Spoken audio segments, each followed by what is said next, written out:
The return came back as nothing, and the nothing was moving. Iskri Vihane leaned into the deep scan array of Karth Hollow Station and watched a hole in the sky slide across her grid. Not a contact, not a signature, a subtraction, where the array should have painted the ordinary hiss of the frontier dark, the wash of the red star Vihor, the tick of drift ice, the far chatter of the Dominion's own beacons. There was instead a clean absence 300,000 marks wide, and it was crossing the picket line at a speed the station's models refused to accept. She widened the aperture. The absence did not resolve, it simply grew. "Signal it," she said. The watch had 2 other V'Haroth in it that shift, and neither looked up. Grond, the ranking sub-officer, did not so much as roll a shoulder. On Khaldun, the world that had made them, a thing that made no sound was a thing already dead, and the young cartographer's fear read to him as inexperience. "Signal what?" he said. "You're painting a gap. Recalibrate your array. You've got a dead lobe." "The lobe is warm. I ran it at shift open." Iskri kept her 4 eyes on the grid, on the way the hole moved with intention, curving to hold the station on its long axis the way a hunter holds the wind. "Grond, it's steering." That got him. Not because he believed her, he did not yet, but because steering was a verb that belonged to living things, and the V'Haroth respected the living the way they respected nothing else. He crossed the deck in 3 heavy strides, his plated hide scraping the rail, and put his own eyes to her feed. For a long breath he studied the absence. Then he laughed, the low subsonic bark that in their kind meant contempt more than mirth. "It's the quiet ones," he said. "The soft skins. Trade convoy running dark to duck the tariff pickets. They do it every cycle. Log it and stop shaking your array like a hatchling." "A trade convoy makes noise," Iskri said. "Everything makes noise." "They don't," Grond said, already turning away. "That's the whole trouble with them. No spine to shout with." He said it the way every V'Haroth said it, with the easy scorn that had hardened over a generation into doctrine. The soft skins, the quiet ones. The little bipeds from the wet green world on the far arm who had wandered into Dominion space 3 cycles back with holds full of ore and medicine and mild, apologetic voices, and who had never once, in 3 cycles of insult and pressure and outright provocation, raised those voices in return. When a V'Haroth raider had gutted one of their survey ships over the meth border, the quiet ones had sent a note. A note, written in careful Dominion script, regretting the loss, requesting a review. The Overmarrow had it read aloud at the sounding feast, and the whole war hall had barked itself hoarse. Weak, the Dominion had decided. A species that would not answer a killing with a killing was not a species. It was a larder that had not yet been opened. Iskri had barked along with the rest that night. She was young enough to want to belong to the noise, but she had also spent 4 cycles staring at the frontier dark until she knew its grammar, and the thing on her grid was not a convoy ducking a tariff. It held its course too well. It corrected too little. It moved like something that had already decided every part of what it was going to do and simply had not bothered to tell anyone. She opened a channel to the picket cutters holding station beyond the hollow's shadow. Karth actual to picket, unlogged contact, bearing spinward low, running dark and steering. Advise you illuminate and challenge before it closes. The cutter captain who answered was young too, and bored, and hungry for the kind of story that got a lancer moved off frontier watch. "Picket copies. We'll go take a look at your ghost." "Challenge it first," Iskri said. "Sound it before you close." The channel had already dropped. She watched the 2 cutters peel off the picket line, small hard blades of light against the red, and burn out toward the moving absence. She watched them slow as they neared it, the way you slow near a wreck. On her grid, the hole in the sky did not react to them at all. It did not brighten to meet them. It did not hail. It did not perform the sounding, the great ritual bellow with which every V'Haroth warship announced itself to an enemy and demanded the enemy announce back. The oldest law of Khaldun, that strength must declare itself or forfeit the name of strength. It just let them come. The first cutter reached the edge of the absence, and its transponder stopped. Not degraded, not jammed. Stopped the way a heart stops, one beat present, the next beat simply not there. Iskri's claws tightened on the console rail. The second cutter's captain must have seen it too, because his transponder began to climb in pitch, the V-Haroth distress cry rising subsonic and desperate, the sound their kind had made on the killing plains of their birthworld for 100,000 years to say, I am here, I am strong, do not take me. And then that one stopped as well. 4 seconds. Iskri counted them without meaning to. From the first cutter's silence to the seconds, 4 seconds, and in those 4 seconds the absence on her grid had not changed shape, had not slowed, had not so much as flickered with the light of whatever it had done. 2 V-Haroth cutters and their crews were simply gone, and the thing that had taken them had done it without a single sound, and was still coming, and was still holding Karth Hollow on its long axis, the way a hunter holds the wind. Grand, she said, her voice came out very flat, sound general quarters.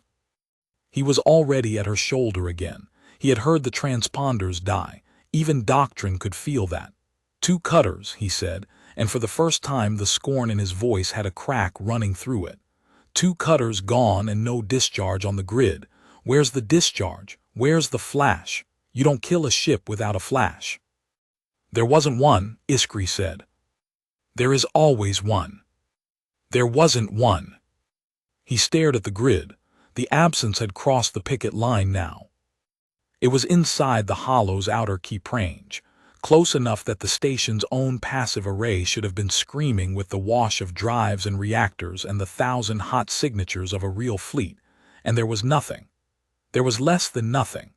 It was as if the moving whole were made of the same stuff as the space it moved through, only colder, only patient, only aimed. Karth Hollow was a listening station. It carried 411 V-Haroth, a garrison of 2 lance companies, and defensive batteries meant to discourage smugglers, not to fight a war. It had never needed to fight a war. The frontier was the Dominion's, uncontested, for 11 generations. The last thing anyone had built out here to be afraid of was a convoy of soft skins with apologetic voices and holds full of ore. Iskri brought the station's active scan online and swept the absence at full power, the way you shine a light into a dark room to prove there's nothing in it. The light came back changed. For one heartbeat, one single sweep, the active pulse caught the thing and painted it, and Iskri saw what the passive array had refused to show her. Not a hole, a hull. A long, low gray blade of a hull, and behind it another and more beyond those, rank on rank of them fading back into the dark in a formation so exact that her grid rendered the trailing ships as ghosts of the leaders, perfectly spaced, perfectly aligned, not one of them a mark out of true. They ran without lights. Their drives burned a cold, dim blue so faint the passive array had read it as void temperature.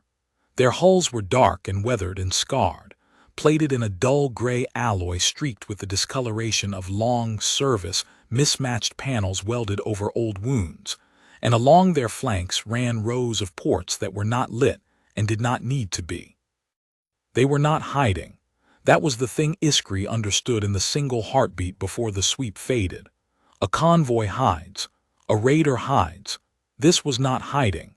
This was a fleet that had simply decided its enemy did not merit the courtesy of being warned, and had come the whole distance across the frontier dark in perfect silence, because silence cost it nothing and gave it everything. How many? Grand said.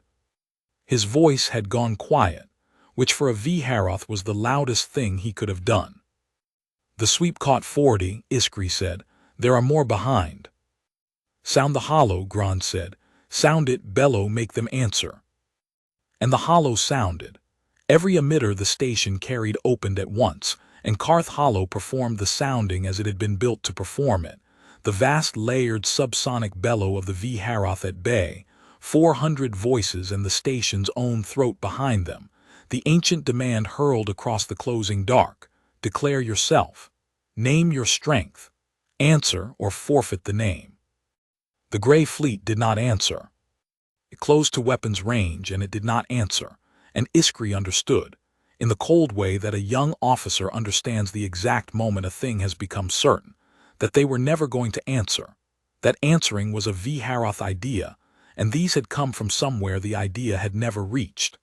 The sounding rolled out into the dark and struck the gray hulls and did nothing, and the gray hulls kept their formation, and their cold blue drives dimmed lower still as they slid into the range where killing was done. Batteries, Grand was shouting now into the general channel, into the roar of a station coming awake far too late. All batteries, free fire, target the lead hull, sound and fire, sound and fire. Iskri did not watch the batteries. She had 4 seconds of the picket cutters in her memory, and she did not need to watch. She reached under the array console and hauled the record core loose, the black slab that held every mark of scan the hollow had logged since it woke, every second of the moving absence and the single sweep that had caught the truth of it, and she jammed it into the courier drone cradle beside her station because someone, somewhere, in the great bellowing certainty of the dominion of the 9 Marrows, needed to see what silence looked like when it decided to arrive. The station's batteries opened up. She felt them through the deck, the deep hammer of the mass drivers, the whine of the coil guns spinning to speed. On her grid the fire crossed the gap toward the lead gray hull, a bright hot ragged storm of it, everything Karth Hollow had. The gray hull took it and did not slow. Not shielded, she would have seen a shield bloom, the telltale flare of a screen shedding energy. Not evading, it held its course as if the fire were weather. Some of the shots struck home. She saw the flashes walk across the dark hull, saw scorch bloom on the weathered gray, saw one battery's worth of coil fire chew a bright line down a flank. The hull wore it the way a mountain wears rain. Then the row of unlit ports along that same flank, the ones that had not needed to be lit, opened fire. There was no sound to it. That was what Iskri would remember longest, after everything, after the years. The V'Haroth killed with noise because noise was life, and the Gray Fleet killed the way the dark itself would kill, all at once and without a word. The ports did not ripple down the line the way V'Haroth guns fired, gun after gun in the rolling bark of a warship working up its rage. They fired together. Every port on that flank in the same instant, in perfect and total silence, and Karth Hollow's outer batteries were simply not there anymore. Sound them, Grand was still shouting, but the shout had gone ragged, had gone up into the register of the picket captain's dying transponder. I am here, I am strong, do not take me. Sound them, make them answer, why won't they? They don't answer, Iskri said and launched the courier. The drone kicked out of its cradle and burned hard for the deep dark, away from the Gray Fleet, carrying the record core and every second of the truth, and Iskri watched it go and then turned back to her array to spend whatever seconds the hollow had left doing the only thing she knew how to do, which was to watch and log and understand. The Gray Fleet came the rest of the way in. It did not bellow as it killed, it did not brighten, it did not slow to savor.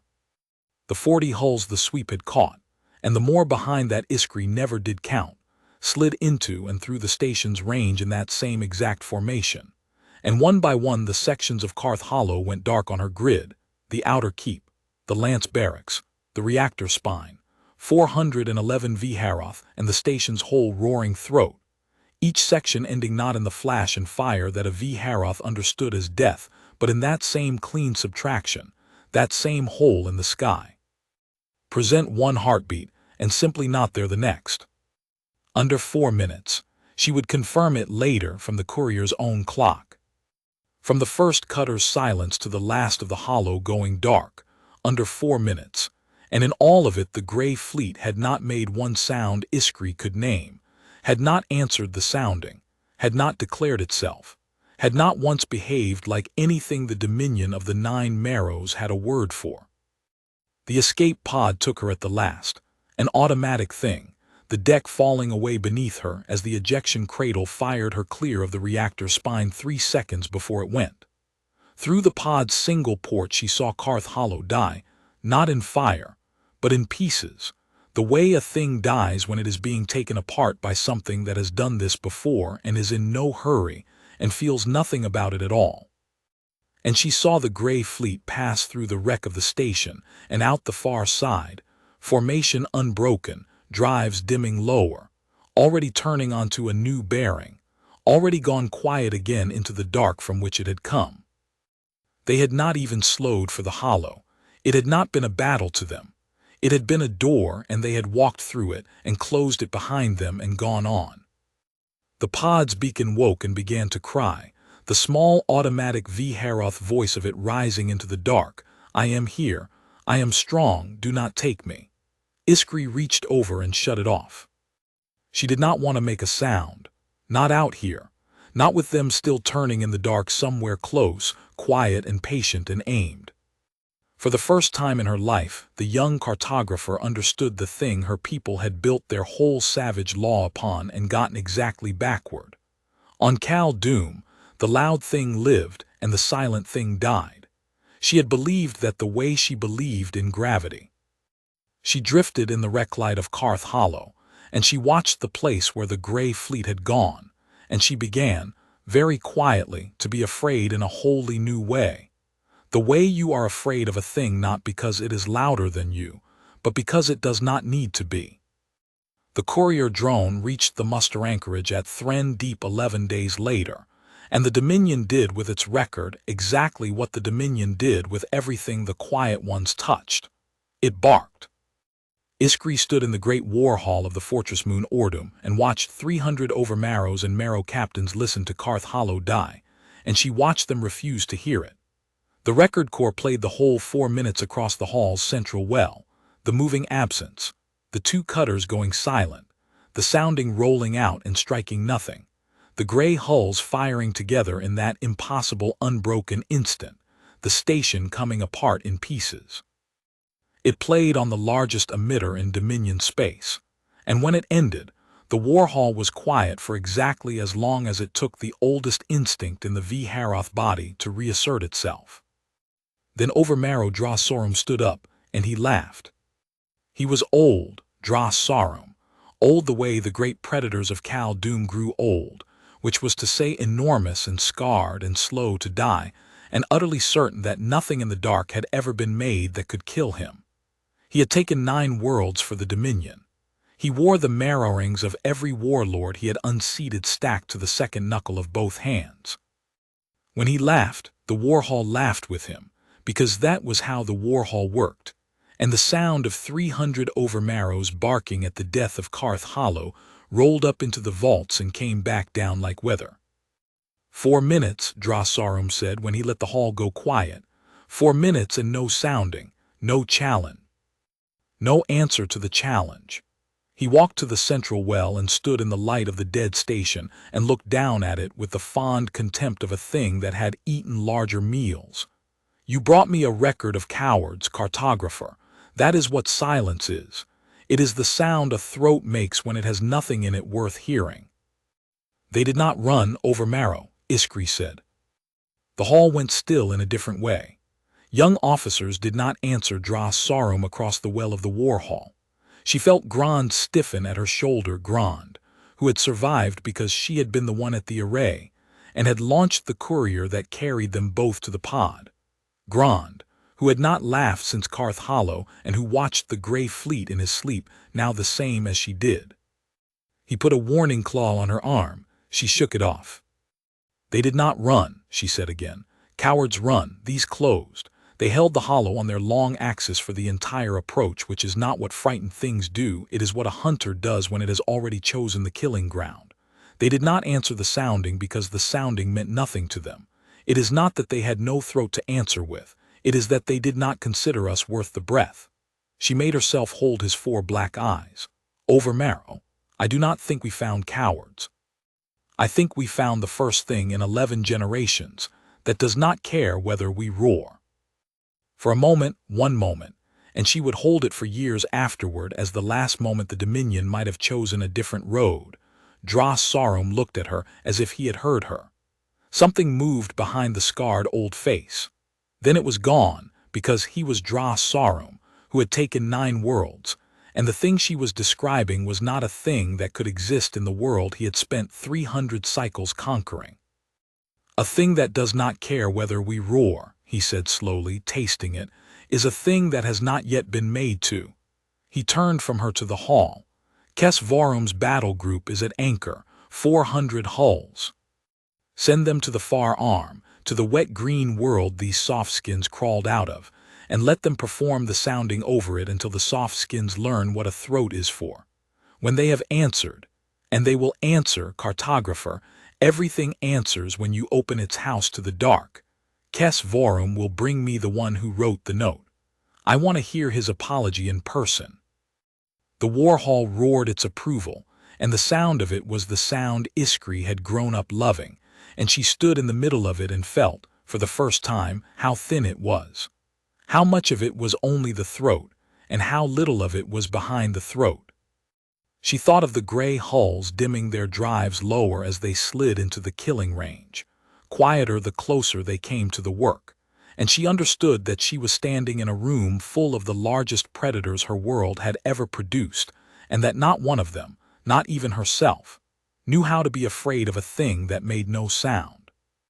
They gave her a station on Kes Vorum's flagship, not because they believed her, because she was the only Vharoth alive who had watched the Grey Fleet work and come back, and even the Dominion, for all its barking, was not so certain that it would refuse a witness. Torek Dath had wanted a war his whole short life, and now he had one, and it would not make a sound.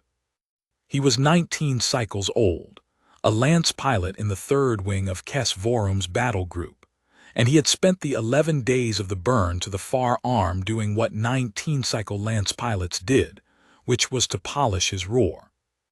Every Vharoth warcraft carried its pilot's voice in it, the emitter tuned to the pilot's own subsonic register, so that when a lancer dove on a target he announced himself in the oldest way, threw his name and his strength across the dark and dared the target to throw its own back. Torek had a good roar. His wingmates said so. He had practiced the drop-in sound until he could do it in his sleep. The hard burn, the roll onto the target, the emitter opening at the top of the dive so that the enemy heard him coming before they saw him. He had never once considered what he would do against a thing that would not hear him. The battle group came out of the deep dark at the edge of the wet green world system in the great arrowhead formation of the Dominion at war, 400 hulls, Kes Varum's flagship at the point, and it performed the sounding as it came. Torek felt it in his teeth, in the plates of his hide, the layered subsonic bellow of 400 warships announcing themselves to a world. The demand hurled down the gravity well. Declare yourself. Name your strength. Answer or forfeit the name. It was the most magnificent thing he had ever been part of. It was the sound the Dominion had made over 9 worlds, and every one of those worlds had answered with fleets, with fire, with terror, with surrender, but they had answered because everything answered. The wet green world did not answer.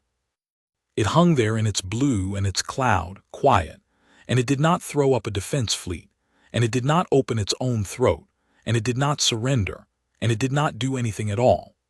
The battle group held its arrowhead and performed the sounding a second time, louder, and the world simply turned on its axis and said nothing, and Torek felt the first cold thread of something he did not have a name for yet work its way in under his plates. "Where's their fleet?" his wing leader said on the squadron channel, and his voice had the too loud edge of a Vharoth who has just noticed a silence. "You don't leave a homeworld naked. Where's their?"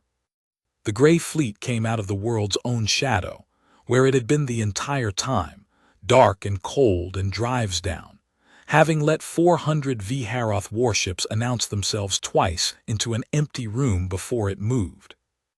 Torek's scan painted them the way Iskri's had painted them over Karth Hollow, which is to say it did not, which is to say his grid showed him holes in the sky where the world's shadow should have been full of stars, and the holes were moving, and they were in formation, and they were already inside the battle group's outer range. He had time to count 6 of them before his wing leader gave the order every Vharoth pilot lived for. Wings free, drop and sound make them. Torek dropped. He rolled his lance onto the nearest hole in the sky, and he opened his emitter at the top of the dive, and he threw his name and his strength across the dark the way he had practiced 10,000 times, his roar going out ahead of him. I am Torek Dath. Answer me, answer me. And he dove on the gray hull with his whole young heart open and screaming.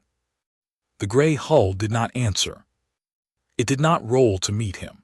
It did not throw its own name back.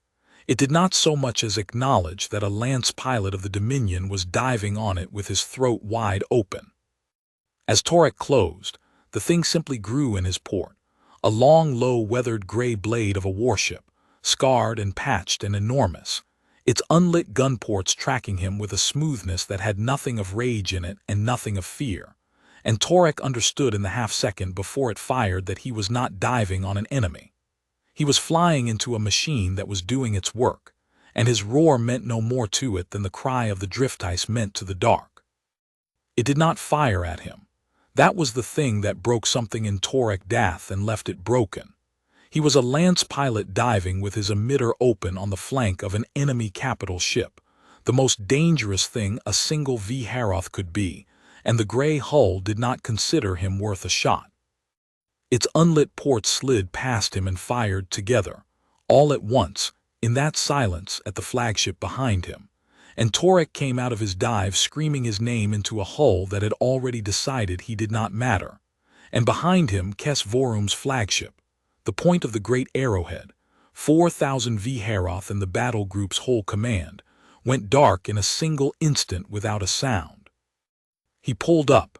He did not decide to pull up. His body did it. He came around in a long, hard climbing turn with his emitter still open, still throwing his name, and he saw the battle the way you see a thing you will spend the rest of your life not being able to unsee. The V'Haroth were roaring. 400 hulls, and every one of them was sounding, the whole arrowhead bellowing its challenge and its rage and its terror into the dark, the loudest the Dominion could be, and the gray fleet moved through the middle of all that noise and did not make a sound. 6 gray hulls, only 6, Torek would swear to it after, only 6 against 400, and they held a formation so exact that they might have been welded to a single frame, and they fired together, and they did not pursue, and they did not gloat, and they did not answer, and one by one the roaring hulls of the battle group stopped roaring. That was the horror of it, not the dying. The V'Haroth knew dying, they had made a religion of it.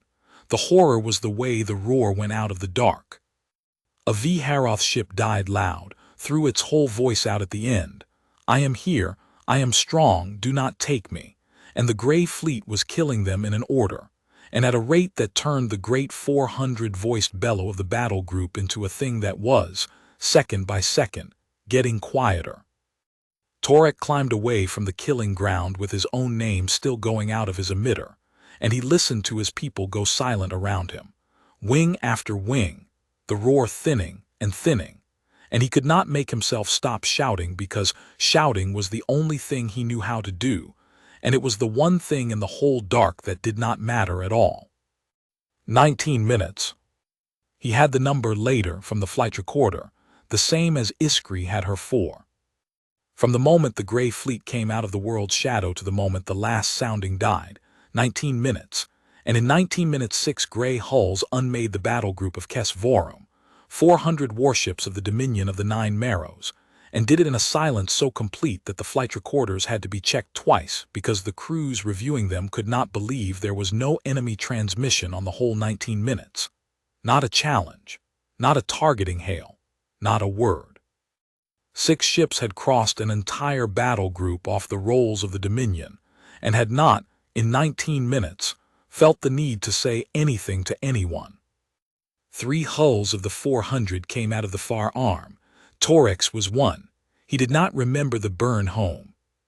He remembered that somewhere over the wet green world, his emitter had finally run dry and his roar had stopped, and that in the sudden silence of his own cockpit he had heard, for the first time, what the quiet ones heard all the time, and had understood that they were not quiet because they were weak. They were quiet because they had nothing to prove, and everything to do, and had long ago learned the difference. The Grey Fleet did not pursue the three that fled, it let them go. Torek understood, in the part of him that would never be 19 again, that it had let them go on purpose, that a fleet which killed in perfect silence and left no survivors when it wished to leave none had chosen, this time, to leave three, and had chosen it for the same reason a Haroth left one raider alive to carry the tale of a burned world. The silence was the message. And three broken lance pilots, roaring their way home across the frontier with the horror still in their teeth, were the ones the Grey Fleet had elected to carry it. When Torek Dath made his report to the muster at Ordum, he did not embellish it. He had no roar left. He stood in the same war hall where Iskri Vihane had stood, and he told 300 overmarrows that 6 ships had killed 400 in 19 minutes without a sound, and this time the war hall did not laugh. This time, for the first time in 11 generations, the dominion of the 9 marrows was quiet.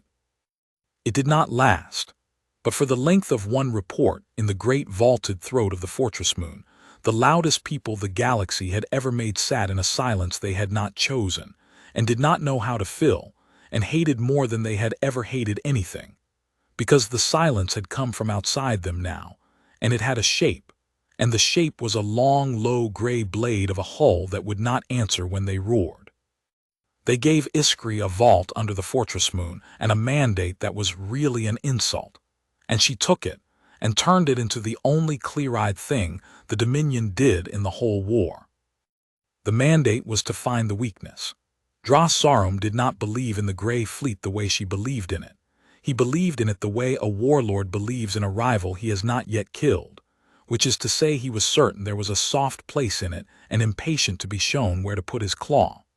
So he gave the cartographer who had watched Karth Hollow die a vault, and the record cores of 2 massacres, and a handful of analysts nobody else wanted, and he told her to bring him the soft place. Iskri understood that he expected her to fail, and that her failure would be useful to him, because a cartographer's failure to find weakness in the quiet ones would let the Dominion go on believing there was nothing there to find. She did not fail, she did something worse.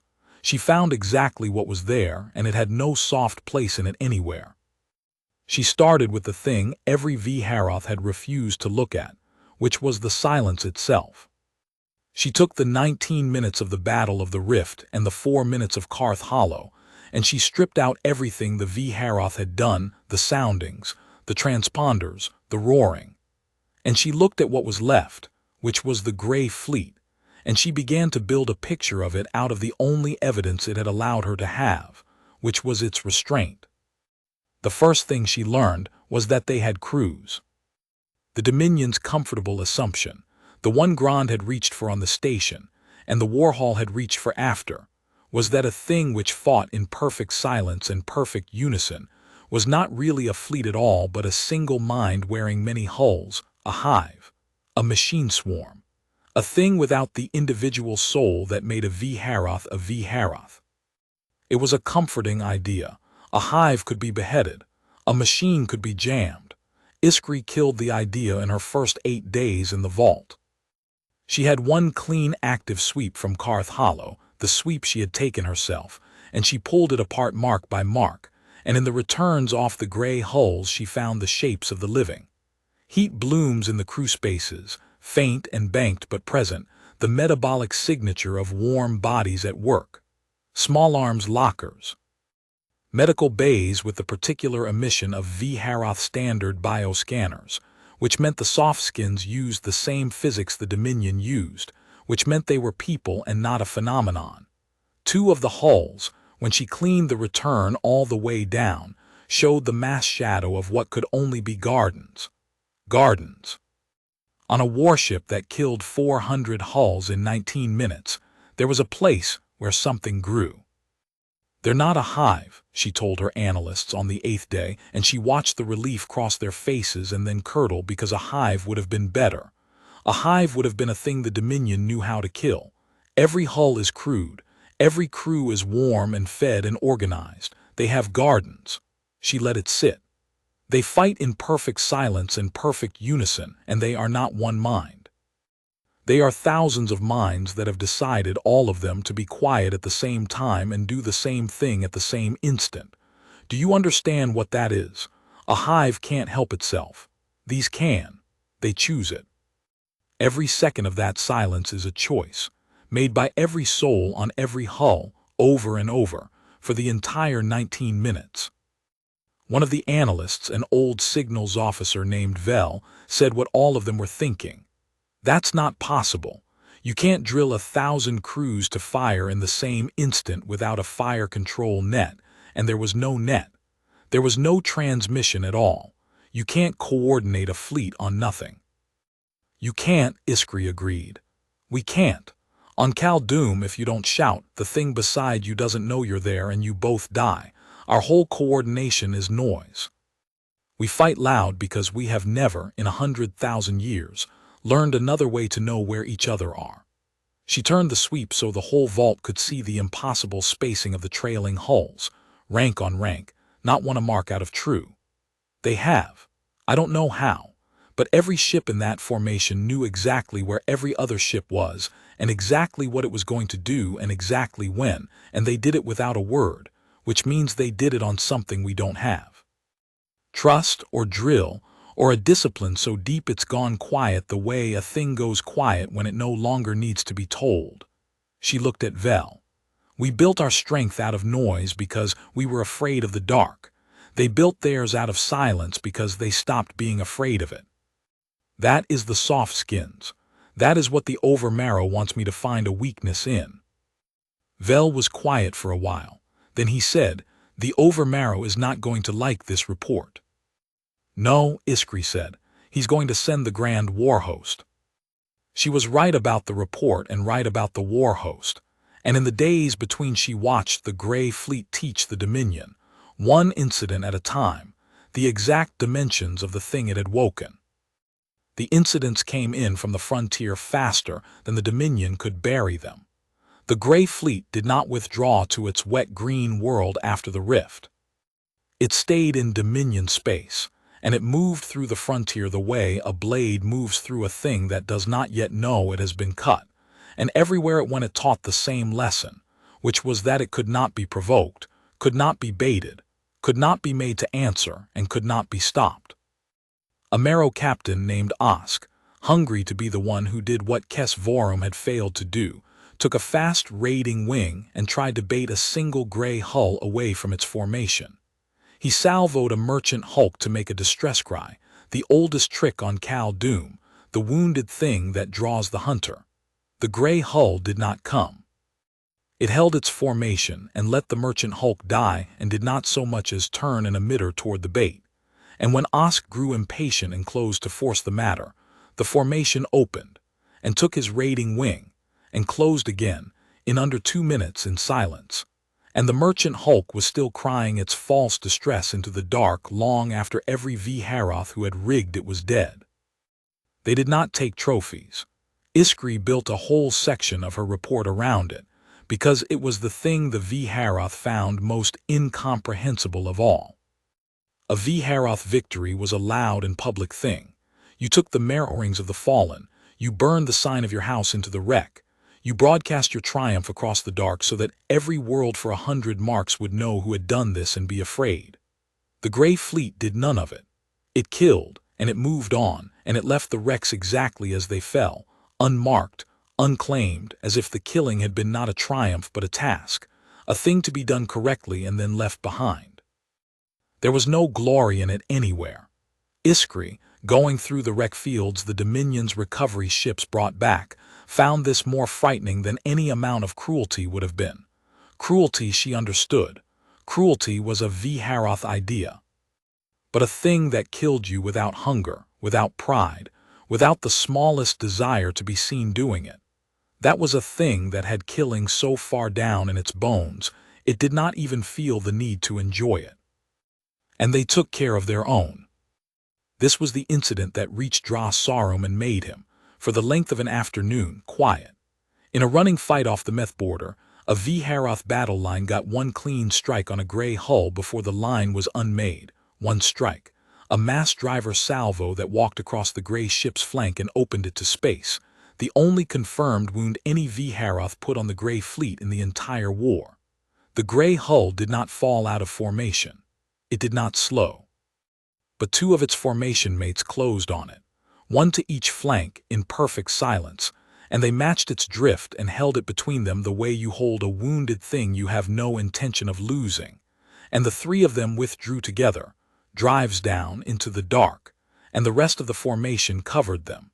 And not one gray hull peeled off to avenge the wound, and not one transmission crossed the whole withdrawal. They had not left it. That was what Dras Sarum could not get past when the recovery footage reached him. A Viharath line would have left a wounded hull. The wounded were slow, and the slow died, and the strong went on. It was the law of Khal-Dum. And the Grey Fleet, which killed 400 hulls in 19 minutes without feeling anything, had turned 2 whole warships out of formation and risked them, and the covering line besides to hold 1 wounded hull between them and carry it home. They did not sacrifice their weak to their strong. They spent their strong to keep their weak. And they did it in the same silence they did everything. No roar of loyalty, no broadcast of the rescue, nothing. Just 2 hulls closing on a third and holding it, because that was the correct thing to do, and they did the correct thing the way they did all things, without needing to be seen doing it.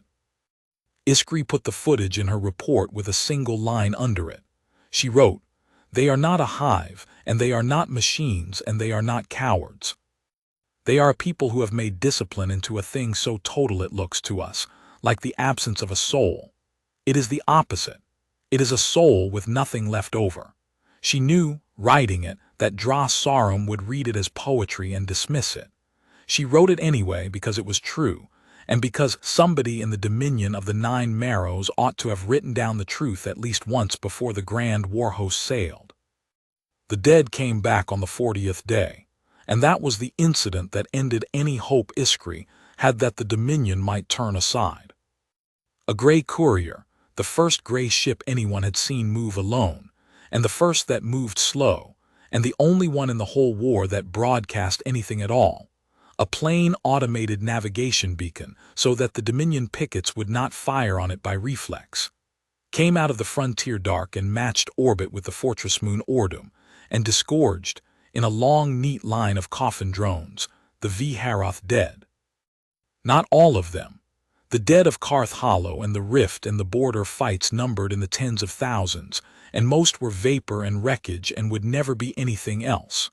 But the Grey Fleet had recovered what it could, the intact, the identifiable, the ones whose hulls had been opened cleanly enough to leave bodies, and it had brought them home.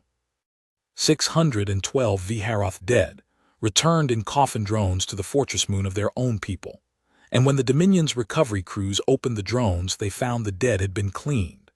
Cleaned and closed and laid out in the drones in the correct posture, the marrow rings left on the hands, the marks of house and rank left unmarred, each body handled with a care so exact and so alien that the recovery crews, hardened Viharath who had pulled their own out of 100 wrecks, came away shaking.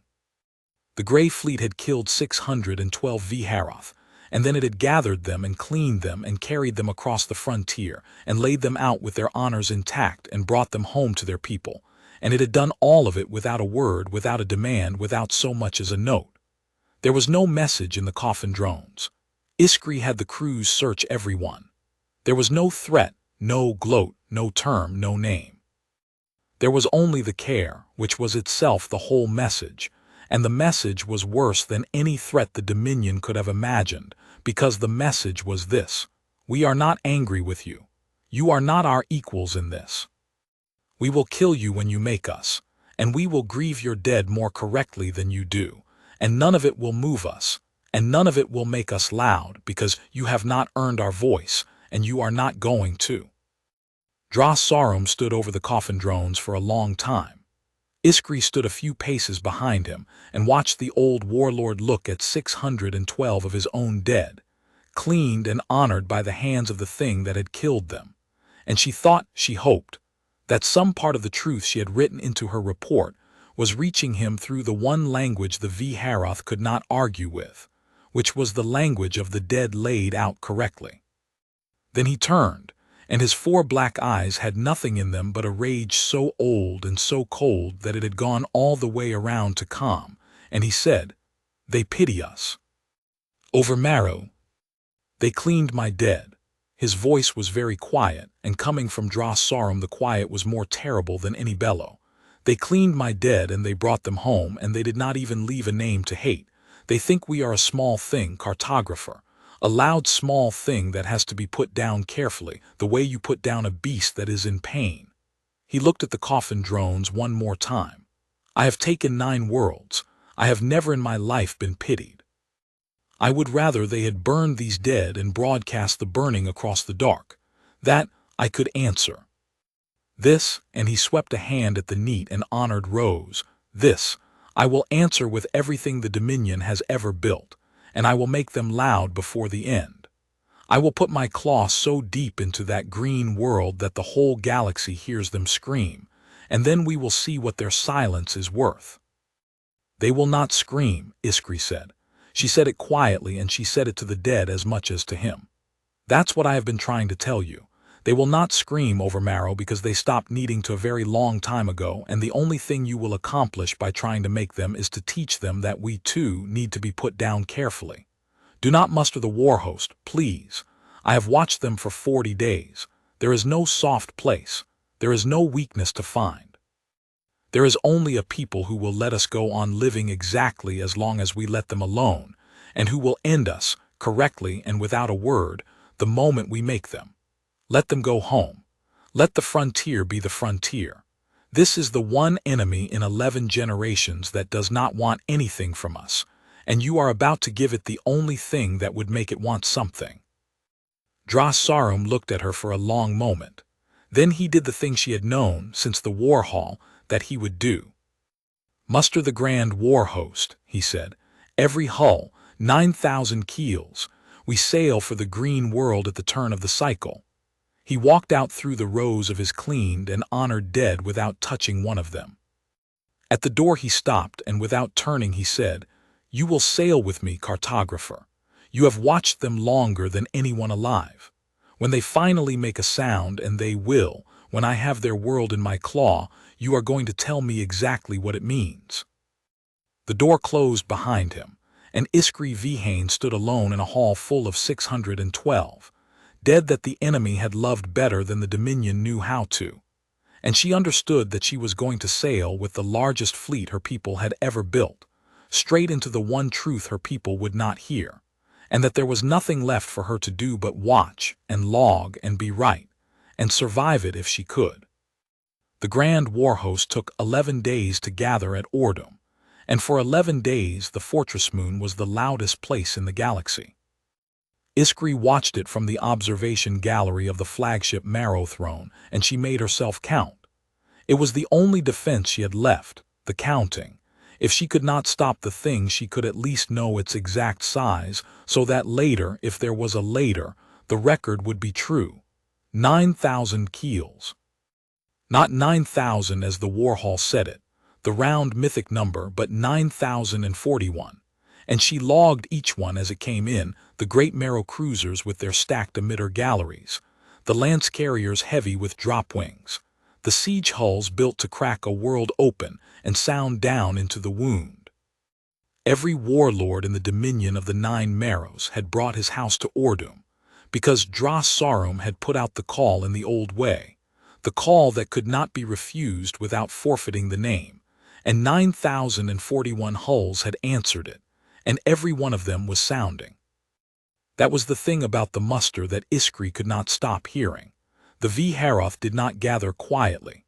9,000 hulls at anchor meant 9,000 emitters idling in the low register, the constant subsonic mutter of a fleet at rest, and over it the challenge soundings of warlords greeting warlords, the drop soundings of lance wings drilling, the deep house cries that rolled across the anchorage day and night. It was magnificent. It was the sound of the largest thing her people had ever built.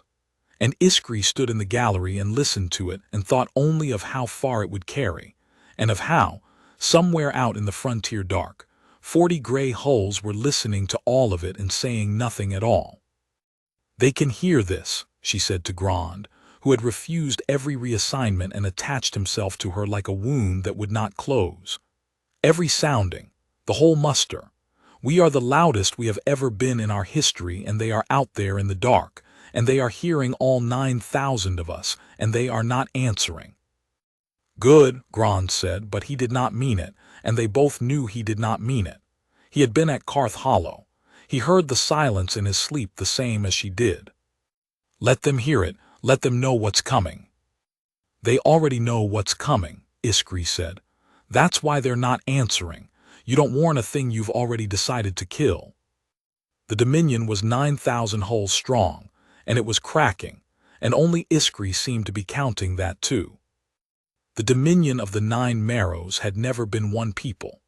It was the V'Haroth, and it was the 11 generations of conquest the V'Haroth had piled up behind them, and every world in it that was not Khal-Dûm was a world the V'Haroth had taken by arriving over it and sounding down into it until it answered with surrender.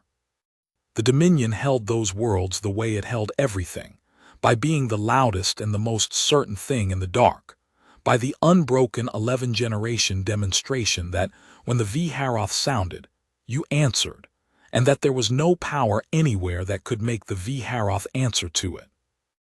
The Grey Fleet had broken that demonstration in 4 minutes over Karth Hollow, and the vassal worlds had noticed. Iskri saw it in the muster manifests before she saw it anywhere else, because the manifests were numbers and numbers did not lie the way warhalls lied. The Dominion's subject species were bound to answer the call the same as the V'Haroth houses. The Sethen, who had been the Dominion's for 9 generations, whose whole civilization had been organized around service to the Marrow throne since before Iskri's grandsire hatched, the Sethen were slow to muster. Their hulls came in late, and fewer than the levy required, and the excuses their liaison gave were the careful, apologetic, deniable excuses of a subject people who have felt, for the first time in 9 generations, a draft of cold air from a door they had believed was walled shut. They had watched the quiet ones do to the Dominion. The one thing the Sethen had spent 9 generations being told was impossible. They had watched a fleet sound at the V'Haroth and get silence back, and then watched that silence take Karth Hollow and the rift in Kes Vorum's 400 hulls, and somewhere in the long subjugated Sethen heart, a question had woken that had been asleep for 9 generations, which was, what is the Dominion if it can be made silent? "You should tell him," Grand said when she showed him the manifests.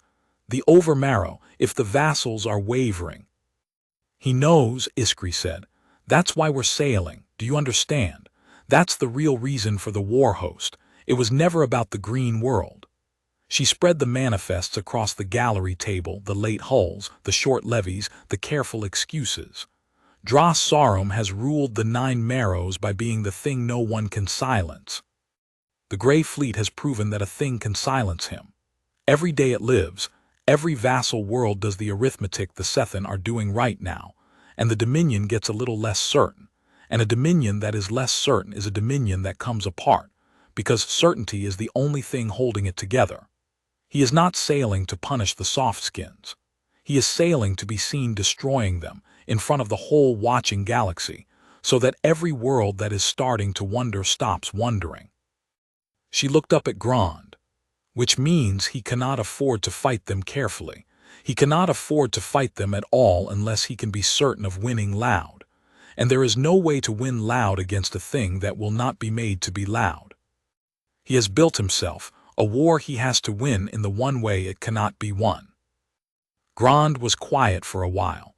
Then he said the thing that had been under all of it, the thing the whole Dominion was refusing to say. "Then we're going to lose." "Yes," Iskri said, "we are going to lose. The only question left is how many of us are alive to know it afterward and whether anyone writes it down true." She began to gather the manifests. "So I am going to write it down true.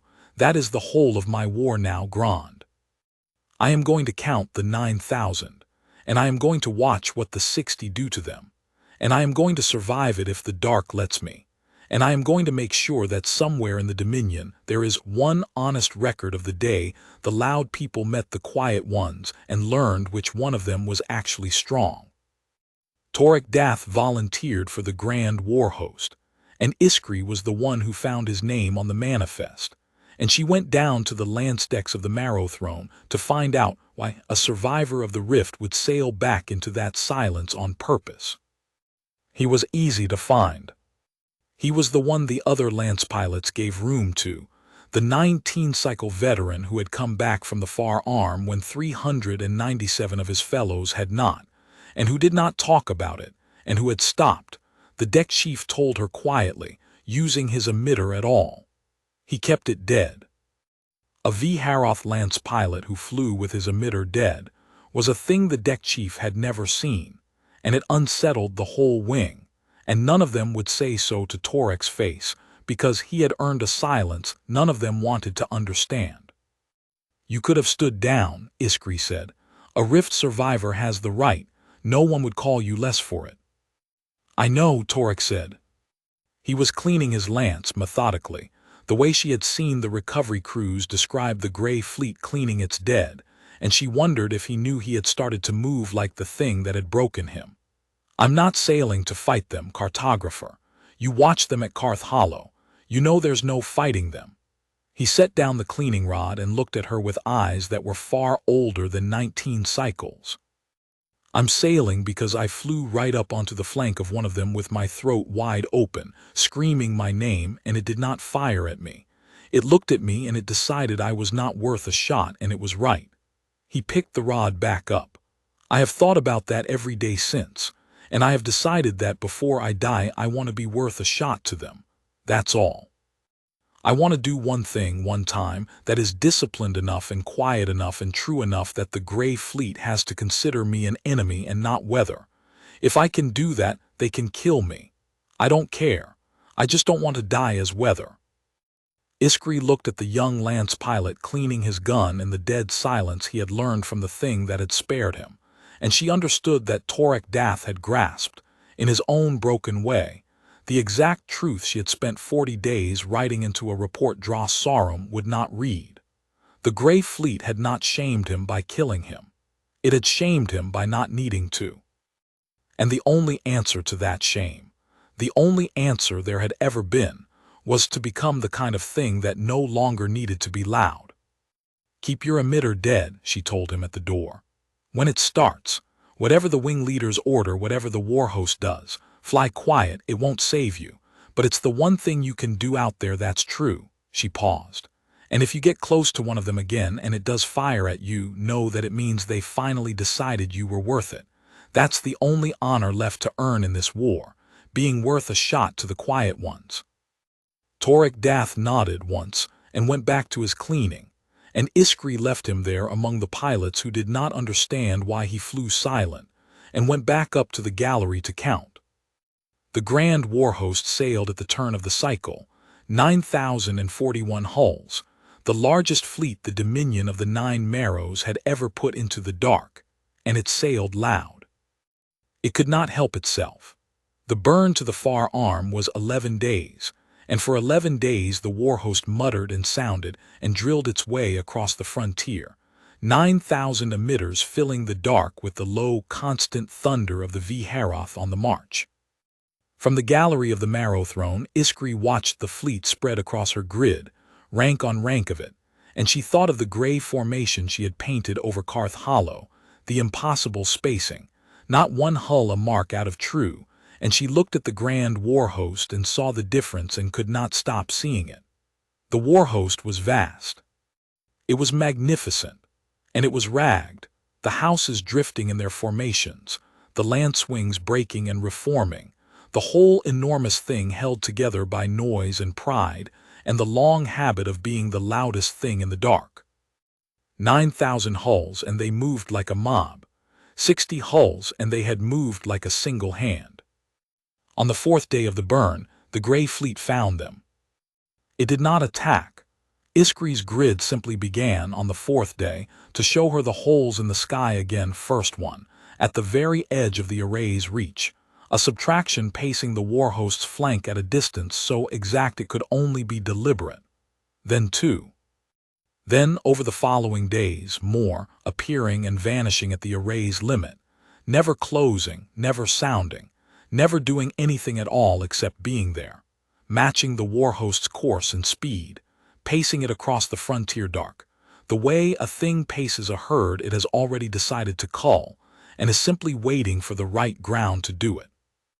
The warhost sounded at them. Of course it did. Every time a gray hole appeared at the array's edge, the nearest houses opened their emitters and hurled the challenge across the dark, and every time the gray hole held its distance and its silence and its terrible patience, and after a while it would simply be gone, and another would be somewhere else on the flank, pacing, waiting. By the 8th day, the warhost had stopped sounding at them. Not by order, by exhaustion. There is only so long a people can shout into a dark that will not shout back before the shouting begins to feel like what it is, which is fear, and the V'Haroth could bear anything except being made to hear their own fear. So the emitters went quiet, one house at a time, and by the 9th day the grand warhost of the Dominion of the Nine Marrows was burning toward the green world in a silence it had not chosen and could not stand, 9,000 hulls holding their breath, and out at the edge of the dark the gray holes paced them and said nothing, and waited for the ground they had already chosen, and Iskri V'Hain sat in the gallery and counted the days until they reached it. The grand warhost came out of the deep dark at the edge of the green world system on the 11th day, and Dra-Sarum gave the order to perform the sounding, and the Dominion of the Nine Marrows made the loudest sound it had ever made. Iskri felt it before she heard it, felt it come up through the deck of the Marrow throne and into the plates of her hide, the low foundational shutter of 9,000 emitters opening at once. Then she heard it, though heard was not the word. The sounding at this scale was not a sound you heard, but a thing that happened to you, a pressure that filled the crew spaces and the corridors and the inside of the skull, the layered subsonic bellow of 9,000 warships hurling the oldest law of Khal-Dum down the gravity well toward the small blue world turning quietly below. Declare yourself. Name your strength. Answer, or forfeit the name. It was the most magnificent thing Iskri V'Hain would ever be part of, and she stood in the gallery of the flagship and wept silently, because she was the only V'Haroth in 9,000 hulls who understood that it was also the most futile. Dra-Sarum had staged it, of course he had. He had brought the whole watching galaxy with him. In a sense, every vassal liaison, every house recorder, every emitter that could carry the tale had been ordered to witness, so that when the Dominion cracked the green world open, the cracking would be seen everywhere, and every wavering vassal would remember why the V'Haroth were the loudest thing in the dark. The sounding rolled out and down, and the green world turned in its blue and its cloud, and did not answer, and Dra-Sarum let the sounding run for a full minute, and then a second, and then a third, because a thing this loud should have brought any world to its knees, and this one simply kept turning. Again, he said, from the command dais, and the warhost sounded again, louder, if louder was possible, and again the green world said nothing, and Iskri watched the certainty on the old warlord's face begin at last to cost him something. Over Marrow, she said. She had the right to speak on the command deck. He had given it to her himself for exactly this moment. They are not going to answer the sounding. They have never answered it. They will not answer it now with 9,000 hulls any more than they answered it with 2 cutters over Karth Hollow. The sounding is a V'Haroth idea. You are performing our whole civilization at a people who do not have the concept, and they are letting you finish so that you cannot say afterward that you did not get to try. Then where are they? Dra-Sarum said. He did not look at her. His 4 eyes were fixed on the blue world. You said they would defend it. You said they would come out of its shadow the way they came at Kes-Vorum. I have sounded over their world 3 times. Where is the gray fleet cartographer? Behind us, Iskri said. She had been watching her grid, and she had seen the holes in the sky stop pacing. For 11 days, the gray subtractions had held the warhost's flank at the very edge of the array. Now, as the third sounding died into the unanswering dark, they moved all of them. At once, in the same instant, the way the ports had fired together over Karth Hollow, and they closed the distance they had held for 11 days, and they did it drives down and silent, sliding out of the dark behind the grand warhost, between the warhost and the deep, cutting off the road home before a single Vharoth emitter had registered them moving. Iskri counted them as they came. It was the last count she would ever make in something like calm, and she made it carefully, because it was the number the record needed. The gray fleet closing on the rear of the grand warhost of the Dominion of the Nine Marrows, the fleet that had taken Karth Hollow and the Rift and Kesvorum's 400, the fleet that had paced 9,000 hulls across the frontier for 11 days without a word. The gray fleet numbered 62 hulls.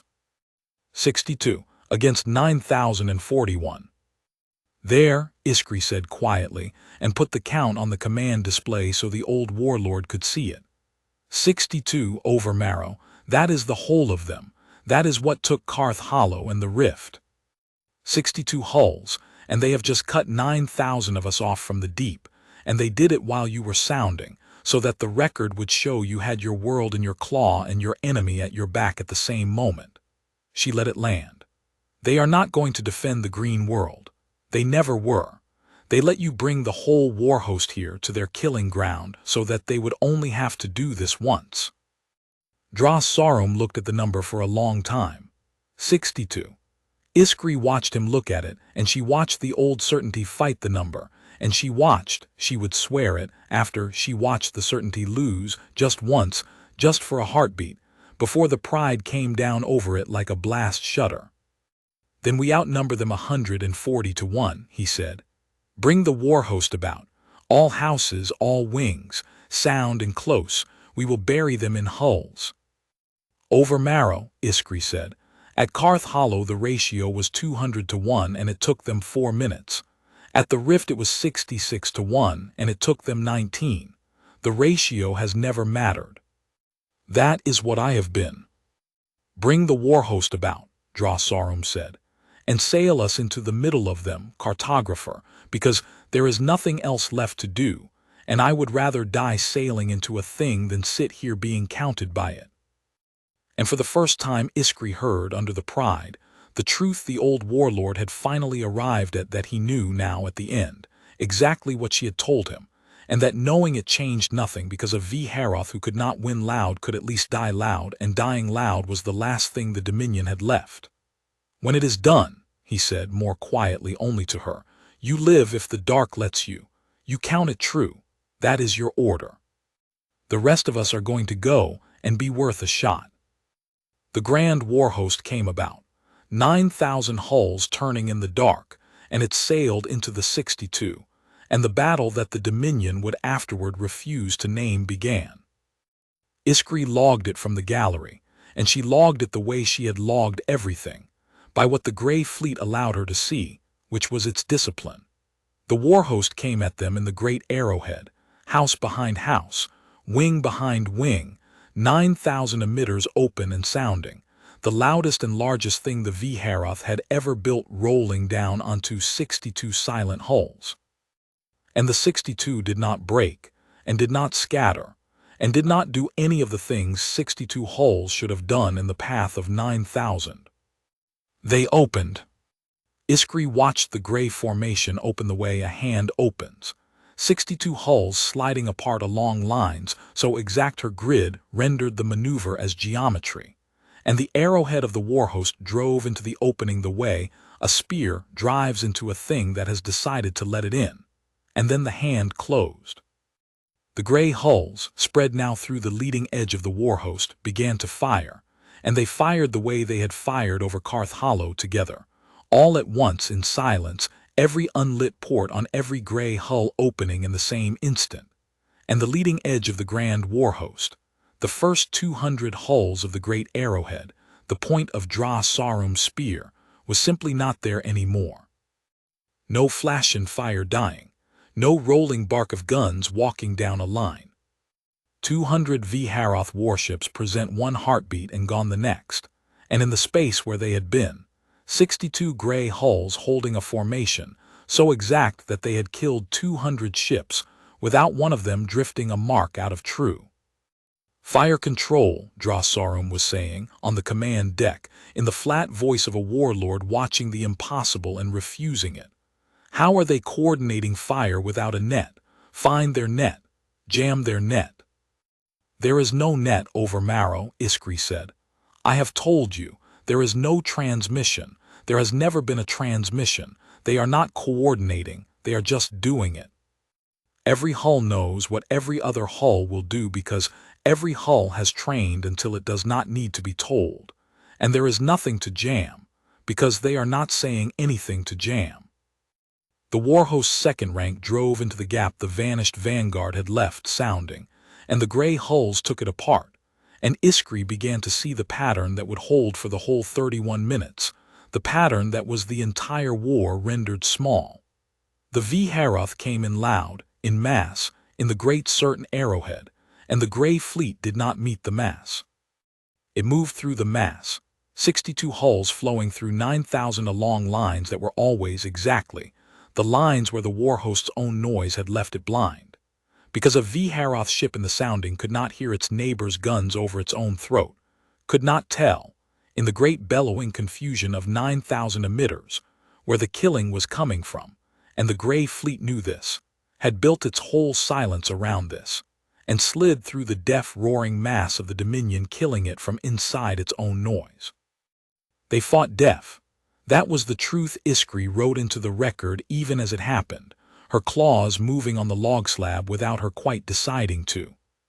The Haroth were fighting deaf, blinded by their own sounding, and the gray fleet was fighting in a silence that let it hear everything, and the two facts together were the whole outcome, had been the whole outcome since Karth Hollow, and no amount of hulls could change it, because every hull the Dominion added to the warhost only made the warhost louder, and every degree louder the warhost got, the deafer it fought, and the more perfectly the 62 silent hulls could move through it unheard. They are killing us with our own voice, Iskri said to no one to the record. Over Marrow, order the sounding stopped, order all emitters dark, it is the noise is how they find us. We cannot hear them coming, because we will not stop shouting. Stop the sounding. Drossarum turned from the display, and there was something in his ruined old face that was almost wonder, the wonder of a thing that has spent 300 cycles being one thing and cannot, even now, even here, be another. Cartographer, we are the Haroth. The sounding is not a tactic. It is what we are. You are asking me to order 9,000 hulls to stop being Haroth so that they can die a little slower and a little quieter. He turned back to the battle, to the gray hulls flowing silent through his roaring fleet, and he said the truest thing he had said in the whole war. They would rather be deaf and loud than be what you are asking us to be. So would I. So sail us in and let us be loud, and you keep the record because someone has to, and it will not be any of us. And the grand warhost sailed on into the 62, sounding, deaf, magnificent and dying, and the gray fleet moved through it in silence and took it apart from the inside, and the minutes began to fall. The minutes fell, and Iskri counted them, and each one cost the Dominion more than the last.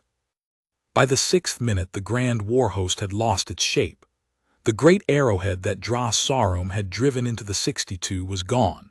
What remained was a churning sphere of 9,000 hulls, all trying at once to bring their guns to bear on an enemy that was already inside them, already past them, already somewhere else.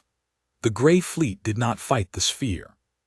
It fought the seams of the sphere, the places where one house's formation met another's, where the sounding of one warlord's emitters drowned the guns of the next, and everywhere it touched a seam the seam came apart, and the sphere folded a little further in on itself, and the Haroth killed each other in the confusion as often as the gray fleet killed them, because a fleet fighting deaf inside its own noise cannot always tell its own hulls from the holes moving through them. The Sethin have stopped firing, Grand said. He was at the auxiliary array beside her doing the one thing he knew how, which was to watch. The whole Sethin levy, 200 hulls on the far flank, they're just holding, not firing, not sounding, just watching. Iskry looked, he was right. The Sethin levy, the 200 hulls of the 9-generation subject people who had mustered late and short, had pulled into a tight defensive knot on the far edge of the battle, and they were not fighting. They were watching the Grey Fleet take the Dominion apart, and they were doing the arithmetic that Iskry had known, since the manifests, they would eventually do, and she understood that she was watching the Dominion of the 9 Marrows end in 2 places at once, here in the killing, and there, in the tight silent knot of Sethin hulls deciding, for the first time in 9 generations, not to die for a Marrow throne that could be silenced. They've figured it out, Iskry said, the Sethin. They've watched the quiet ones long enough to learn the one thing the Dominion was built to keep them from learning. She logged it. It was as important as any of the killing, more important. The killing was tonight, but the tight knot of Sethin hulls was the shape of every tomorrow the galaxy would have after tonight. The Dominion only exists because everyone believed the V-Haroth could not be made to answer. The Grey Fleet has spent 6 minutes making the V-Haroth answer with their whole fleet and getting silence back. Every vassal watching just learned that the loudest thing in the dark can be made quiet. There is no Dominion after tonight over Marrow. Whatever else the Grey Fleet is doing, it is doing that. Dra-Sorum did not answer. He was watching his war host come apart, and Iskry thought that he had gone somewhere past speech, into the place old predators go when the thing that is killing them is finally larger than they are. Toragdath flew quiet. His wing had launched in the 3rd minute, 40 lances off the Marrow Throne's decks, and his wing leader had given the old order, the drop-pen sound, wings free, make them answer. And Torek had flown out of the flagship's belly with his emitter dead, and his wing leader had roared at him over the squadron channel to open his throat and fly like a V-Haroth, and Torek had not answered that either. He flew the way he had decided, in the long broken silence since the rift, that he would fly if he ever got the chance. He flew quiet, and he flew true, and he watched his wingmates die around him with their throats wide open, roaring their names into a battle that could not hear them over itself. He found a gray hull in the 9th minute. It was working the seam between 2 houses, a long, low gray blade sliding through the deaf confusion, its unlit ports opening and closing in that silent unison. And Torek came onto its flank the way he had come onto the one at the rift, the same approach, the same roll, but with his emitter dead this time, no name thrown ahead of him, no roar, nothing for the gray hull to dismiss. He flew at it in the same silence it flew in, and for the first time in the whole war, a V-Haroth closed on the Grey Fleet without announcing himself, and Torek watched the gray hull's ports, and he waited to see if it would fire at him, because Iskry had told him that was the only honor left, being worth a shot to the quiet ones. The gray hull fired at him. It tracked him a single port, swiveling, the smallest possible fraction of the gray ship's attention, but real and aimed and his. And Torek Dath felt in the half-second before it fired, a thing he had not expected to feel, which was gratitude. They had seen him. He had flown quiet and true and disciplined enough this one time that the Grey Fleet had looked at him and decided he was an enemy and not weather, and it had turned one port to answer him, and that was the whole of what he had come back into the silence to earn. He rolled under the shot.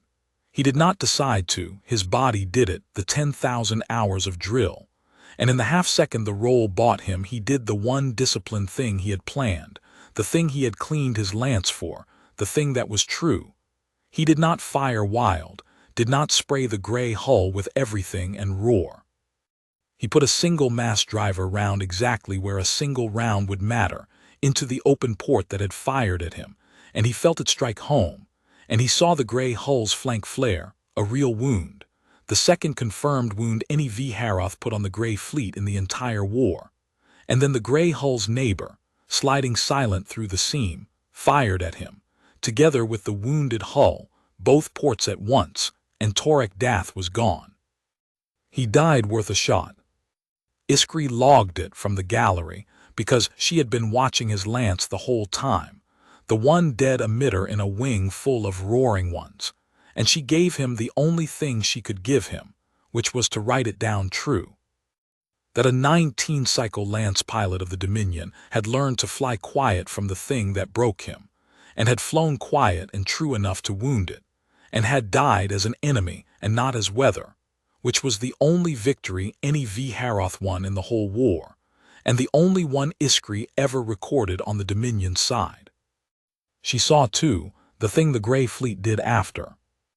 The wounded hull did not fall out of formation, but two of its formation mates closed on it, one to each flank, the same as the recovery footage from the Meth border, and they held it between them, and the three drew back together into the Grey formation, covered, unhurried, silent.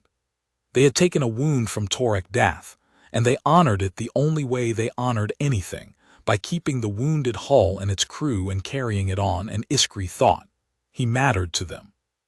For one round, one wound, one hull drawn back into the covering formation, Torek Dath had mattered to the quiet ones, and that was more than 9,000 roaring hulls had managed, and he had done it by being, for 1/2 second, the thing they were.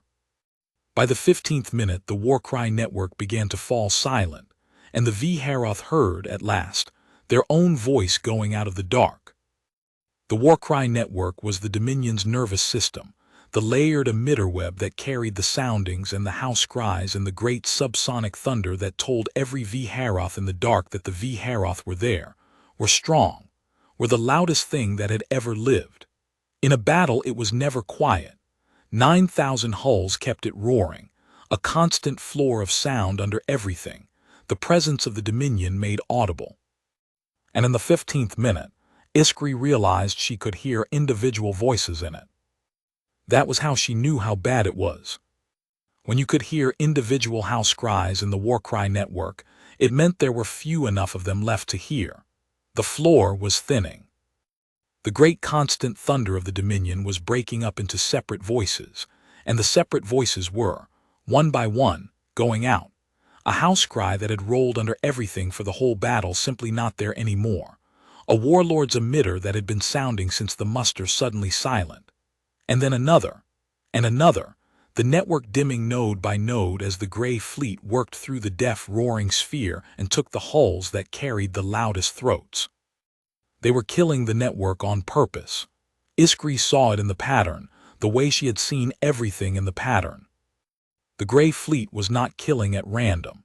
It was killing the Dominion's voice, moving through the sphere toward the great emitter galleries of the Marrow cruisers, the hulls that carried the sounding itself, and silencing them first, so that the V'Haroth in their last minutes would have to listen to their own great thunder thin out into separate dying voices, and then into nothing, would have to hear, before the end, exactly what silence sounded like when it came for them. They want us to hear it, Iskri said. She had stopped weeping, there was no room left for it. The silence, they are killing our voice first so that we die in it. So that the last thing the Dominion of the 9 Marrows ever experiences is the quiet we told them was weakness. She looked at Dra Sarum, at the old warlord standing very still on the command dais of a flagship in a battle that was already lost, listening to his people's great voice going out of the dark node by node. This is the whole of their message over Marrow. This. They are not going to gloat, and they are not going to sound, and they are never going to answer. They are just going to make us listen to the silence until we understand it. And then they are going to leave. Dra Sarum listened to the Warcry network dim toward nothing, and for the first time since the War Hall, since he had laughed at the death of Karth Hollow, the old warlord's face was not certain of anything at all. "It's beautiful," he said very quietly. Iskri did not think he knew he had said it aloud. 9,000 hulls, and they are turning it off like a lamp, and there is nothing I can do, and it is, he stopped. He was Dra Sarum who had taken 9 worlds, and he could not finish the sentence, because the word he wanted was one his whole civilization had spent 11 generations teaching him could not belong to silence. He straightened. He put the certainty back on, the last time, the way an old soldier puts on a coat he knows will not keep out the cold. "Bring the marrow throne about," he said. "Full emitters. I am done being taken apart from inside my own noise. If they want to hear the Dominion, they can hear it from me in front of the whole watching galaxy, and I will sound at them until they answer or until I am the last voice in the dark." He looked at Iskry one last time. "You keep counting, cartographer. It's almost done. 19 minutes, you said, for 400. Let us see what the number is for 9,000. And he turned the flagship of the Dominion of the 9 Marrows into the heart of the 62, alone, with every emitter open, sounding the oldest law of Cal Doom into a dark that had never once, in the whole war, answered it. And the gray fleet turned in the same instant, all of it, to meet him. The Marrow Throne drove into the 62 alone, sounding, and Iskry Vihane stood on its command deck and watched an old warlord try to make the silence answer him with the last hull the Dominion had. He had ordered the flagship's escorts back. That was the thing Iskry understood last about Dras Sarum, and it was the thing that made her, against everything, against Karth Hollow and the Rift and the 612 clean dead, feel something for him that was not quite grief and not quite pity but was in the family of both. He had ordered his escorts to stand off. He did not want to be defended. He had spent the whole war refusing to understand the Grey Fleet, and now, at the very end, in his own ruined way, he had understood it perfectly, and he wanted to meet it the way it had met his whole civilization, alone, and loud, against a thing that would not answer, so that the record would show at least one Viharoth who sailed into the silence on purpose and sounded into it until it took him. "They're letting us in," Iskry said. She was watching the gray formation, and it had opened again, the way a hand opens, and the Marrow Throne was driving into the opening, and the gray hulls were not firing. "Over Marrow, they've opened. They're letting the flagship come to the center. They don't do that. They didn't do that for Kes Vorum." She turned from the grid. "They're giving you the center. They're giving you the one thing a Viharoth wants, which is to be met. Why would they?" "Because I asked," Dras Sarum said. And Iskry realized he had. In the great sounding, the Marrow Throne was hurling into the dark. Under the challenge and the law of Cal Doom, the old warlord had been sounding something else, something older even than the challenge, the personal thing, the single combat cry that on Cal Doom one great predator threw at another when it wanted not to fight the pack but to meet the one. And the Grey Fleet, which had ignored every sounding of the whole war, had heard this one, and had understood it, and had opened its formation to give the last warlord of the Dominion of the 9 Marrows the single combat he had asked for, because that, and only that, was a thing worth answering with more than silence. "They heard you," Iskry breathed. "They heard me." Dras Sarum's ruined old face had something on it now that Iskry had not seen in the whole war, and it took her a moment to recognize it, because she had never once expected to see it there. It was peace. In 11 days they did not answer one sounding of 9,000 hulls, and I asked them alone at the end to meet me, and they opened the formation. Do you understand what that means, cartographer? It means they were never deaf to us. They heard every sounding of the whole war. They heard Karth Hollow bellow, and Kes Vorum's 400, and the grand war host 3 times over their world. They heard all of it, and they judged all of it not worth answering because all of it was only noise. He watched the gray formation open around his flagship, the 62 sliding aside to give him the center. And they answer this, the one quiet thing I have ever asked. They will meet me, not because I am loud, because for once at the very end I stopped being loud and asked for the one true thing. He almost smiled. They have better manners than we do, cartographer. I ordered a world to kneel. They are going to grant an old fool a single combat. I think I have lost this war to a better people than mine, and I think that is the first honest thought I have had in 300 cycles. The Marrow Throne reached the center of the opened formation, and the 62 closed around it, and the single combat began. It was not a battle. Iskry logged it, and she did not have a word for it, so she logged exactly what happened and let the record find the word later. The Grey Fleet did not fall on the flagship all at once, the way it had fallen on everything else. It had granted a single combat, and it honored the shape of the thing it had granted. One gray hull came forward out of the closed formation, the long, low, weathered blade of it, scarred and patched, and it matched the Marrowthrone's course, alone. The way Dras Sarum had come alone, and the two of them, the flagship of the Dominion and the single gray hull, turned into each other in the center of the closed sphere, while the rest of the 62 and the burning ruin of the Grand Warhost held off, watching. The way the pack holds off when two great things have asked to meet the one.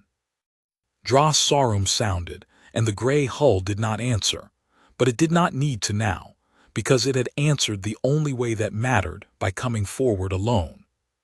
The Marrowthrone fired everything it had, the whole enormous armament of a Dominion flagship, and the gray hull took some of it and slid through the rest, closing, and Iskri watched the two of them come together in the center of the dark, and understood that Dras Sarum was not going to win, had never been going to win, and that winning had stopped being the point somewhere in the last few minutes, for both of them, in a way that only the two of them and Iskri would ever understand. The gray hull opened its ports at the last, all of them in the silence, and the Marrowthrone sounding, the last great voice of the Dominion of the Nine Marrows, the flagship's whole throat open and roaring the oldest law of Khal Doom, did not stop when the ports opened. Dras Sarum kept sounding. He kept his throat open all the way to the end. Not the challenge now, not the law, just the pure sound of a V'Haroth in the dark. I am here. I am strong. Do not take me.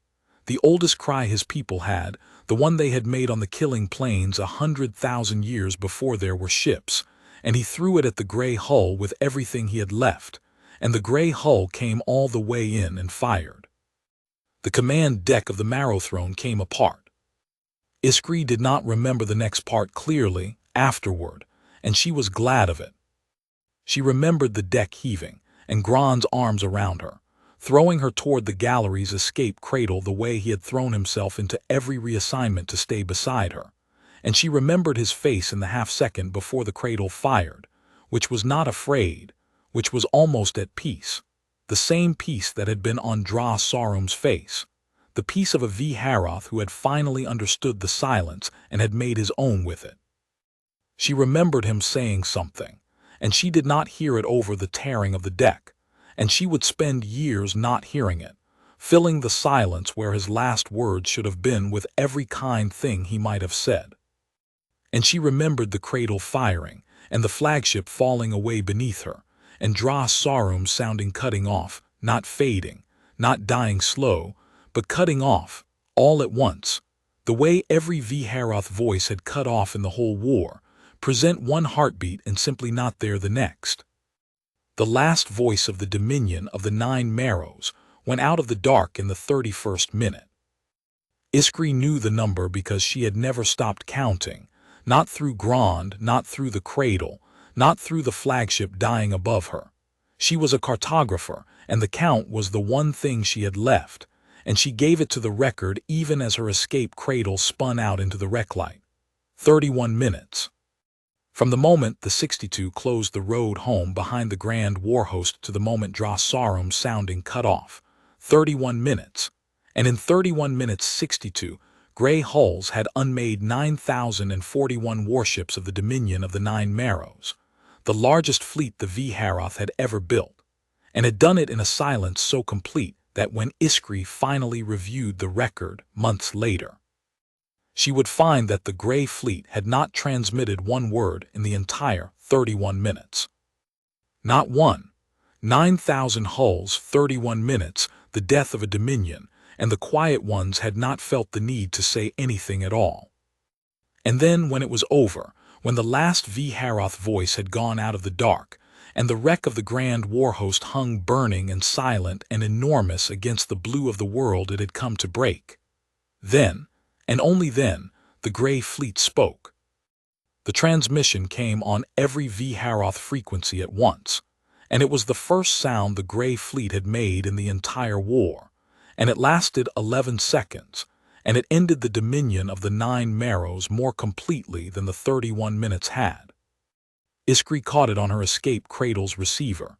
The cheap automatic thing meant only to cry for rescue, and she caught it because the Grey Fleet had put it on every frequency. The warcry channels and the navigation beacons and the vassal liaison bands and the small private house frequencies that no one outside a house was ever supposed to hear. All of them at once, so that every V'Haroth still alive in the dark, every drifting survivor, every fleeing hull, every watching vassal, heard the same 11 seconds in the same instant. It was a voice. A single voice, and it was small, and it was calm, and it spoke in perfect V'Haroth. Not the trade pigeon the soft skins had used in 3 cycles of apologetic notes, but true V'Haroth, the deep formal register of the war hall, spoken with an ease that meant they had always been able to, had listened to the Dominion's whole loud civilization for 3 cycles, and learned its tongue down to the marrow, and simply never bothered to use it, because using it would have meant answering. And they had not intended to answer until there was one thing left worth saying. The voice said, "You told us to declare ourselves, to name our strength or forfeit the name." A pause, 1 second too, the whole surviving Dominion holding its breath in the dark. "This was the declaration," the voice said. "You have heard our strength, you will not hear our voice again." And then at the very end, quieter, almost gentle, the way you might speak to a child who has heard itself doing a thing it was told not to do. "Go home." The transmission ended. Iskri V'Hain floated in her escape cradle in the wreck light of the Grand War Host, and understood that she had just heard the only words humanity had spoken in the whole war, and that they had been an answer to a question the Dominion had been shouting since Karth Hollow. "Declare yourself." The V'Haroth had demanded it of the Quiet Ones over and over, with 2 cutters and 400 hulls and 9,000. "Declare yourself. Name your strength. Answer or forfeit the name." And the Quiet Ones had answered once at the end, and the answer was that the declaration had already happened. The silence had been the declaration. The discipline had been the declaration. The 62 hulls moving through 9,000 without a word had been the declaration. Humanity had declared itself the only way it had ever intended to, by doing in perfect silence the thing the Dominion could not survive, and the words at the end were not a boast and not a threat but a correction, a patient, terrible correction of the Dominion's whole understanding of what strength was. "You have heard our strength." It was never the voice. It was the thing the voice was for. "Go home." They had not demanded surrender. They had not demanded tribute or terms or kneeling or anything at all. They had not even demanded that the Dominion stop being the Dominion. They had simply, at the end, told the survivors to go home, the way you tell a beaten thing to go home, not because you want anything from it but because you are finished, and it is time for it to leave, and its staying would only mean more of a thing you take no pleasure in. It was the most complete victory Iskri had ever heard of, and it asked for nothing, and that was what made it complete. A conqueror wants something. The Grey Fleet wanted the Dominion to go home. There was no answer to that. There was no counter to a power that defeated you utterly and then wanted nothing from you but your absence. And then the Grey Fleet went dark. Iskri watched it on her cradle's grid, the last thing the grid would show her before rescue found her, and it was the thing she would try, for the rest of her life, to make other V'Haroth understand, and mostly fail. The 62 hulls 62 still. She confirmed it 62. Not one of them lost in the whole 31 minutes, though Torek had wounded 2, and the Meth Border had wounded 1, and every wound had been carried and covered and kept. The 62 gray hulls dimmed their cold blue drives lower and lower until they were void temperature again, until they were holes in the sky again, and they slid back into the dark from which they had come, in perfect formation, not one a mark out of true. And they did not linger over the wreck of the Grand War Host, and they did not claim it, and they did not mark it, and they did not broadcast their triumph across the dark for the watching galaxy to fear. They just left. They had come the whole distance across the frontier in silence to end a thing that had decided to end them, and they had ended it correctly. And now they were going home to their small blue world and their gardens and their banked warm crew spaces. And they went the way they had come, dark and quiet and unhurried. And within the hour the grid showed Iskry nothing at all where 62 hulls had been. Only the ordinary hiss of the frontier dark, the wash of the star, the tick of drift ice. The far chatter of the Dominion's own beacons crying into a void that would never again be certain the Dominion was the loudest thing in it. They had declared war by arriving, and they had ended it by leaving, and in between they had not raised their voice once. 40 hulls of the Grand Warhost fled the Green World system, 40 of 9,041. Iskry had the number from the rally beacons that woke in the aftermath, the frightened automatic cries of the survivors gathering in the deep dark to run for home, 40 hulls, and most of them the Sethin, the 200 of the vassal levy that had pulled into their tight silent knot and refused to die, and who had watched the whole 31 minutes and the 11 seconds and had learned, all of it, everything the Grey Fleet had come to teach, and had survived precisely because they had stopped before the end. Being loud. The Grey Fleet had let them go.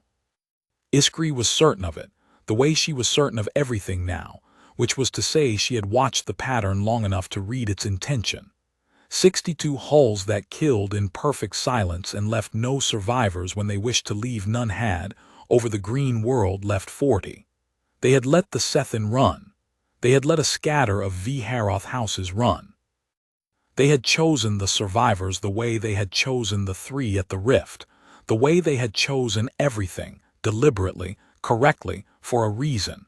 And the reason was the same reason it had always been. The survivors were the message. 40 hulls, fleeing home across the frontier with the 11 seconds burned into them, were the ones the Grey Fleet had elected to carry the tale, and the tale they carried was not a tale of terror, quite, though it had terror in it. It was a tale of a correction. The loud people had met the quiet ones, and had learned, too late, and at the cost of a dominion, that they had had it exactly backward, that strength had never been the voice, that the voice had only ever been the thing the small and frightened make in the dark to convince themselves they are not small and frightened, and that somewhere out on the far arm was a people who had stopped being frightened of the dark so long ago that they no longer needed to make any sound in it at all. A gray hull found Iskry's cradle before the Dominion rescue did. She had not expected to survive it, and she found when it happened that she was not afraid. The long, low, weathered blade of it slid out of the dark and matched her cradle's drift, one gray ship, scarred and patched, its unlit ports cold, and it held there beside her for a long moment, and Iskry floated in her cradle and looked at the thing she had spent the whole war trying to understand, close enough now to see the weld seams in its hull, the mismatched plating, the discoloration of long service, the small worn evidence of the warm, crude, living thing it was. And she understood that it had found her on purpose. That the Grey Fleet, withdrawing, had detached one hull to find the escape cradle of the one Haroth who had watched them from Karth Hollow to the Green World, the one who had built the honest record, the one who had told a warlord the truth he would not hear, and it had come to look at her, and to decide. It scanned her. She felt the sweep pass over the cradle, gentle, thorough, the same active pulse she had once used to prove the dark was empty, and she knew it was reading her, reading the cradle, reading the log slab she still held against her chest with both claws, the record of the whole war, true, every count, every truth she had written that no one in the Dominion would hear. She held it up. She did not decide to, her body did it, the way Torek's body had rolled his lance. She held the log slab up to the gray hull's ports, the honest record, the thing she had made, and she offered it to the quiet ones, because they, of anyone, of anything, were the ones who would understand what it was. The gray hull looked at the record for a long moment. And then it did the thing that Iskry Vihane would carry to the end of her life, the thing that told her, more than the 31 minutes and the 11 seconds and the 40 survivors, exactly what humanity was. It did not take the record. It did not destroy it.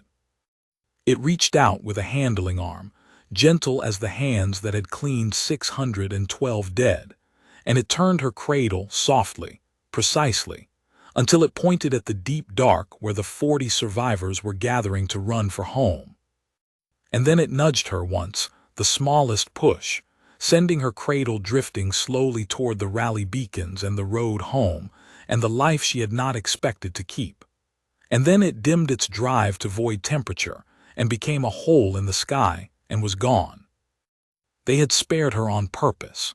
They had read the record and understood what it was, and understood what she was, the witness, the keeper, the one Haroth who had gotten it right, and they had turned her toward home and let her live, because the truth needed a carrier, and they had chosen her the way they chose everything, deliberately, correctly, without a word.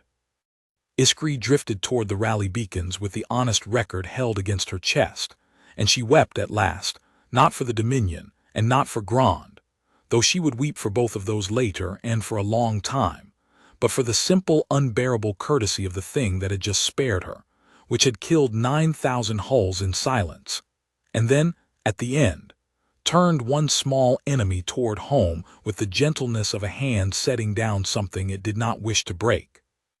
The 40 hulls that fled the green world gathered at a dead beacon 3 days out into the frontier dark, and Iskri Vihane, drifting in on the rescue tug that had caught her cradle, came aboard the largest of them and walked into the aftermath, which was worse, in its way, than the battle had been. The battle had been fast. The aftermath was slow, and it was full of Haroth who had survived and did not know how, and did not know why, and could not stop talking about it, because talking was the only thing their kind knew how to do with a thing too large to hold, and so the survivors filled the wreck quiet with a low, broken roar of voices going over and over the 31 minutes, each of them trying to find, in the retelling, the place where it might have gone another way. There was no such place. Iskri knew it, and she let them look, because looking was how the loud people grieved, and she did not have the heart to tell them that the place they were looking for did not exist, that the war had been lost the moment the first return came back as nothing over Karth Hollow, that everything after had only been the shape of the loss arriving. The survivors were mostly Sethan. That was the first thing Iskri confirmed when she came aboard, and it told her everything about what the Dominion had become in 31 minutes. Of the 40 hulls, 26 were the vassal levy, the 9-generation subject people who had pulled into their tight silent knot and refused to die, and 14 were Haroth houses, scattered and leaderless, and the two peoples did not mix in the dead beacon's anchorage. The Haroth kept to their hulls and roared their grief at each other across the dark, and the Sethan kept to theirs and were quiet, and the quiet of the Sethan was a new thing, a thing that had not existed 9 days before, because the Sethan had spent the battle learning that silence was survival, and they had not forgotten the lesson yet, and would never forget it now. A Haroth Marrow captain named Sarn found her in the anchorage. He was young, younger even than Iskri, a house heir who had held the rear of the war host and lived because the Grey Fleet had worked from the front, and he had the look Iskri had seen on Torek in the lance decks, the look of a Haroth who had watched the silence work and had not yet decided whether he wanted to go on being loud. He had heard she was the witness. He wanted, he said, to see the recording. "You don't," Iskri said. "You were there, you don't need to see it." "I need to see the enemy's transmissions," Sarn said. "The whole rear held station on the warcry net for the first 20 minutes. We couldn't hear where the killing was coming from, over our own sounding, and by the time we cut the emitters it was over. I want to hear what they were saying to each other. How they coordinated. There has to be a signal in the recording that we missed, a channel something, and if I can find it." "There's nothing," Iskri said. She had been waiting for this because every Haroth reached for it eventually, the way Grand had reached for it over Karth Hollow, the way Dra Sarum had reached for it on the command deck. Find their net, jam their net. "I have reviewed the whole 31 minutes, Marrow Captain, twice. The Grey Fleet transmitted nothing. Not a channel, not a signal, not a pulse. 9,000 hulls, 31 minutes, the death of the Grand War Host, and there is no enemy transmission on the recording at all until the 11 seconds at the end. That is not a thing they missed. That is the thing. They coordinated a fleet of 62 through the middle of 9,000 of us without saying one word. And the reason we can't find the signal is that there was no signal. And the reason we can't fight the way they fight is that we have spent 100,000 years believing that a thing which makes no sound is a thing that is not there. Sarn stared at her. She watched him refuse it, the same refusal she had watched 100 times, and then she watched him, young enough, broken enough, honest enough, do the thing almost no V'Haroth managed, which was to stop refusing it. "Then we can't beat them," he said. It was not a question. "No," Iskri said, "but that was never the danger, Marrow Captain. They don't want to be beaten. They don't want anything from us at all. The danger was always the other way. We spent 3 cycles poking a quiet thing to see if it would flinch, and it didn't flinch, and we decided that meant it was weak, and we kept poking, and the whole war was the quiet thing finally deciding it had been poked enough. The way to be safe from the silence is not to beat them. It's to leave them alone.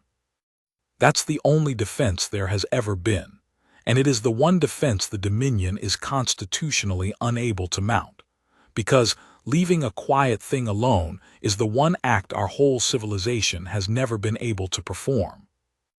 The V'Haroth survivors wanted to erase the record, and Iskri fought them for it, and the fight was the moment she understood what the rest of her life was going to be. It came up on the 5th day, when the 40 hulls were preparing to burn for home, for Ordum and the diminished Dominion and whatever reckoning waited there.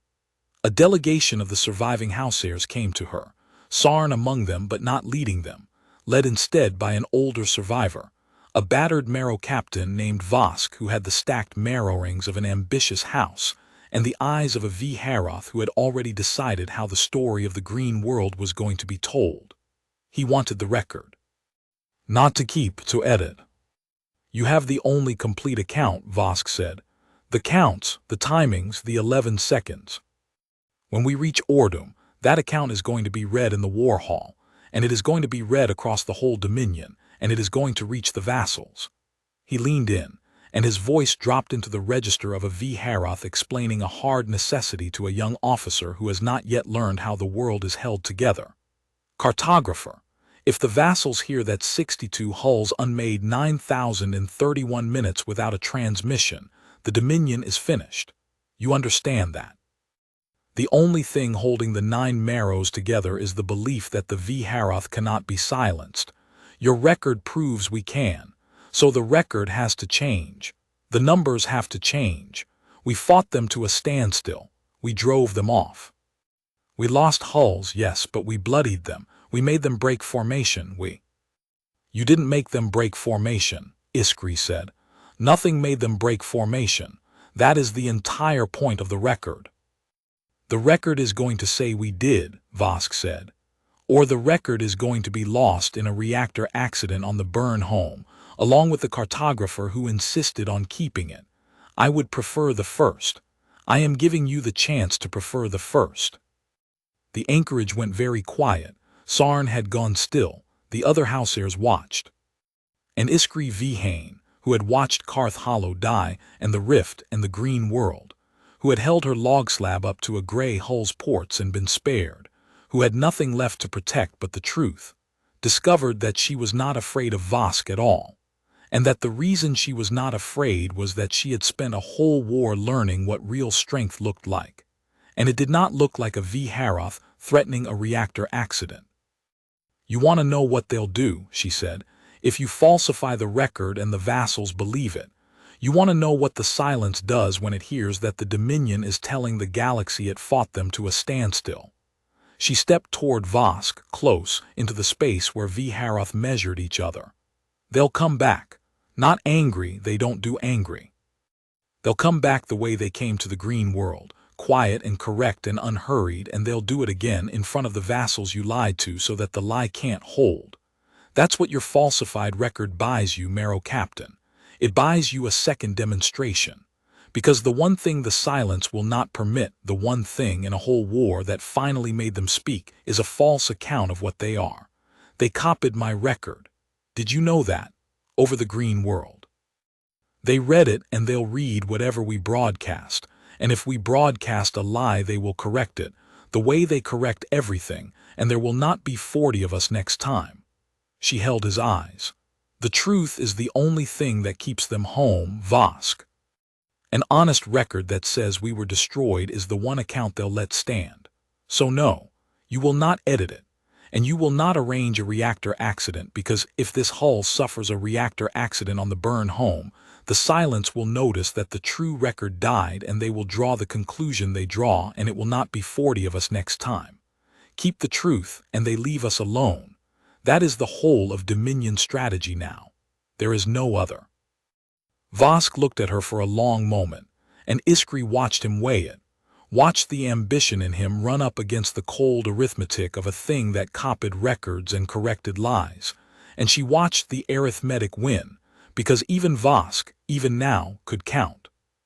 You're saying we're safe only as long as we tell the truth about how badly we lost, he said slowly.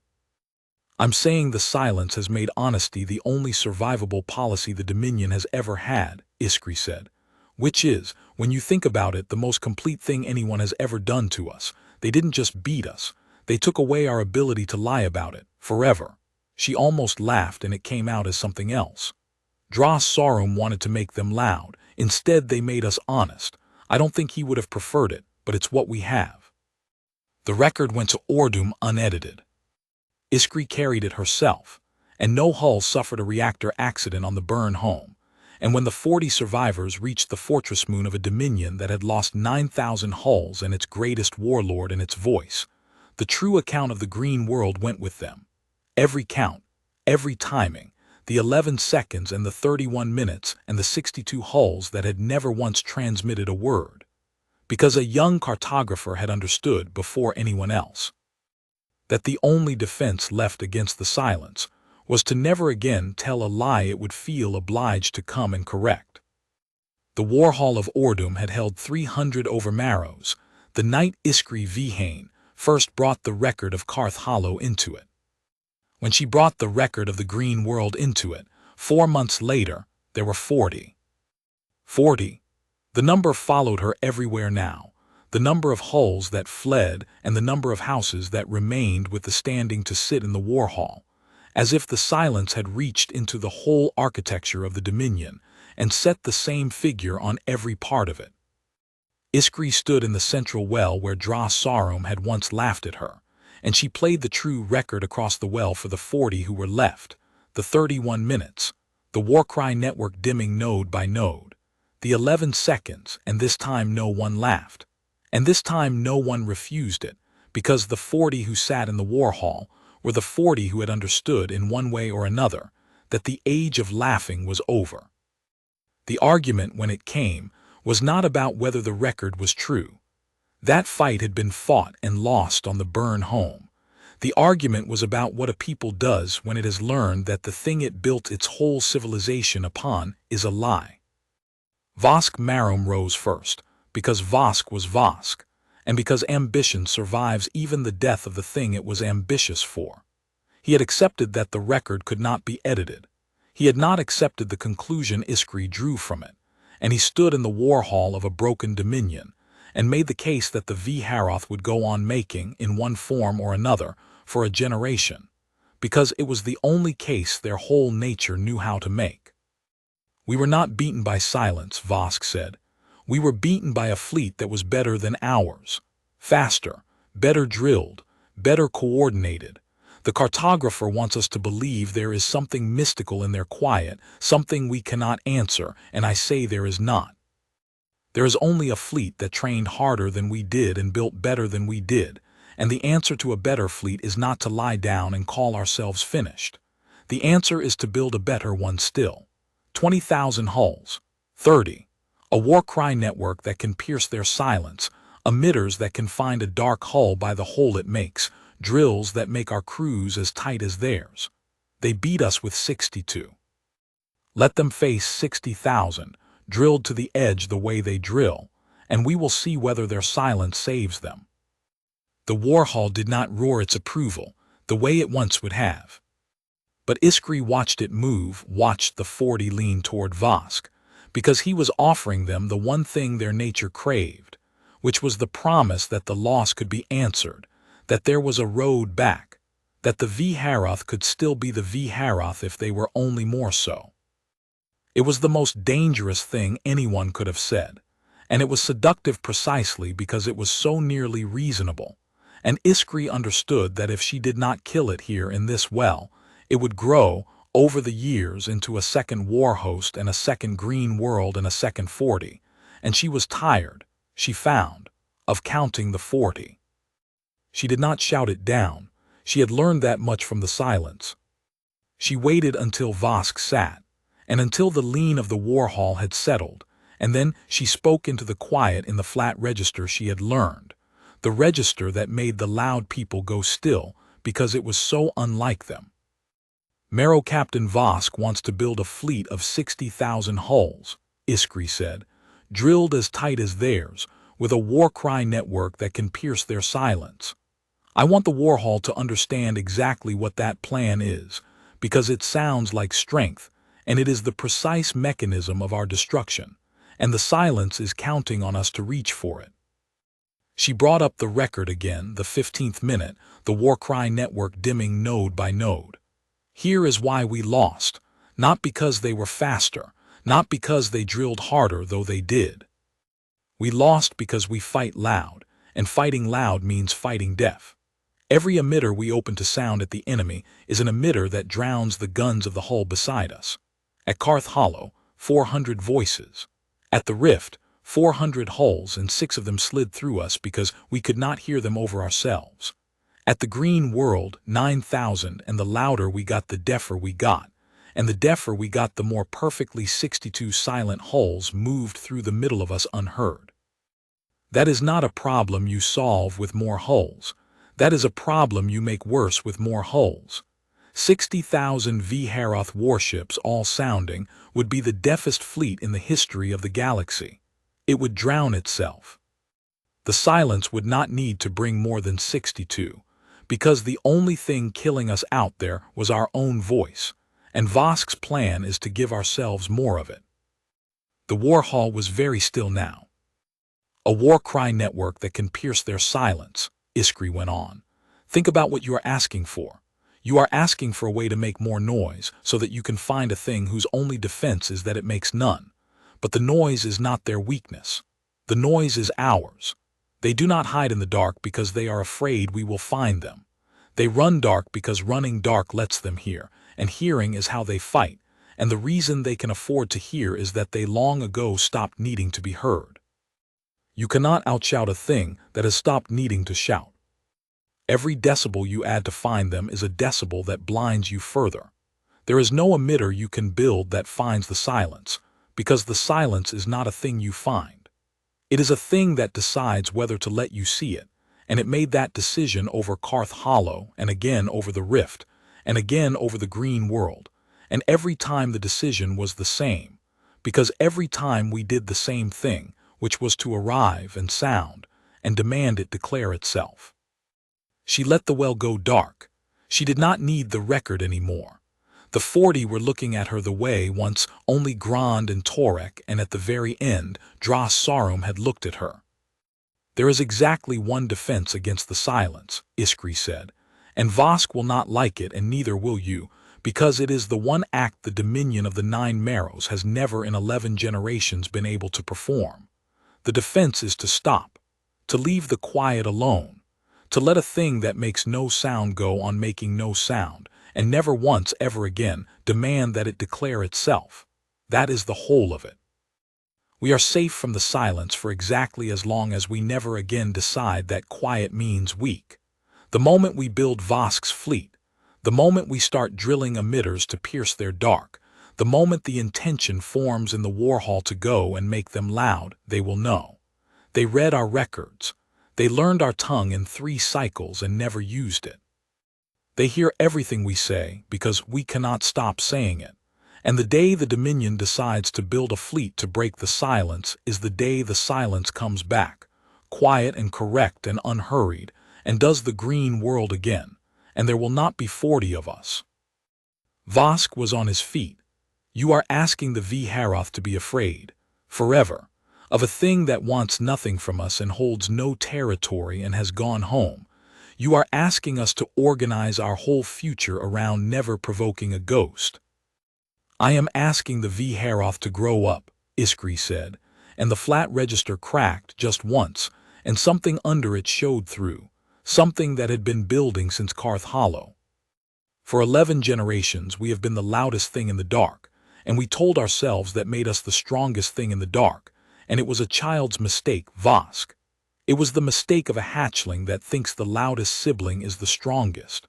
We met a grown people out there, a people that has nothing to prove and everything to protect and has learned the difference, and it looked at us, at our soundings and our marrowings and our 9 worlds, and it did not see a rival. It saw a child throwing a tantrum in the dark, and it put us down as gently as it could, and cleaned our dead, and told us to go home. The question in front of this war hall is not how to build a bigger tantrum. It is whether the V'Haroth are capable, even now, even after 9,000 hulls, of doing the one grown thing the silence has left us the room to do, which is to be quiet, and let the quiet be, and finally, after 100,000 years, stop being afraid of the dark. The war hall of Ordum was silent for a long time. It was not the silence of surrender, and it was not the silence of agreement. It was a new silence, a silence the V'Haroth had never made before, the silence of a loud people sitting with the possibility that they might have to become something other than loud, and hating it and being unable for once to shout the possibility down, because the thing that made the possibility real was out there in the dark, and it would hear them shout, and it would come. They did not build Vosk's fleet. Not because the war hall was persuaded. The V'Haroth were never fully persuaded of anything Iskri said, and Vosk went on arguing his 60,000 hulls in the years after, in smaller and smaller rooms, to fewer and fewer heirs.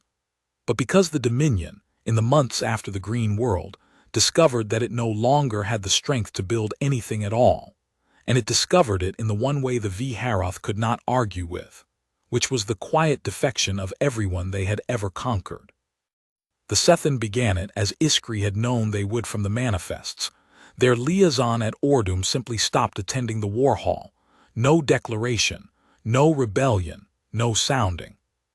The Sethen representative, who had sat in the Dominion's councils for 9 generations, one day was not there, and when a Marrow captain went to demand his return, the Sethen liaison house on Ordum was empty, cleaned out, closed, the way a thing is closed by people who do not intend to come back and do not intend to explain.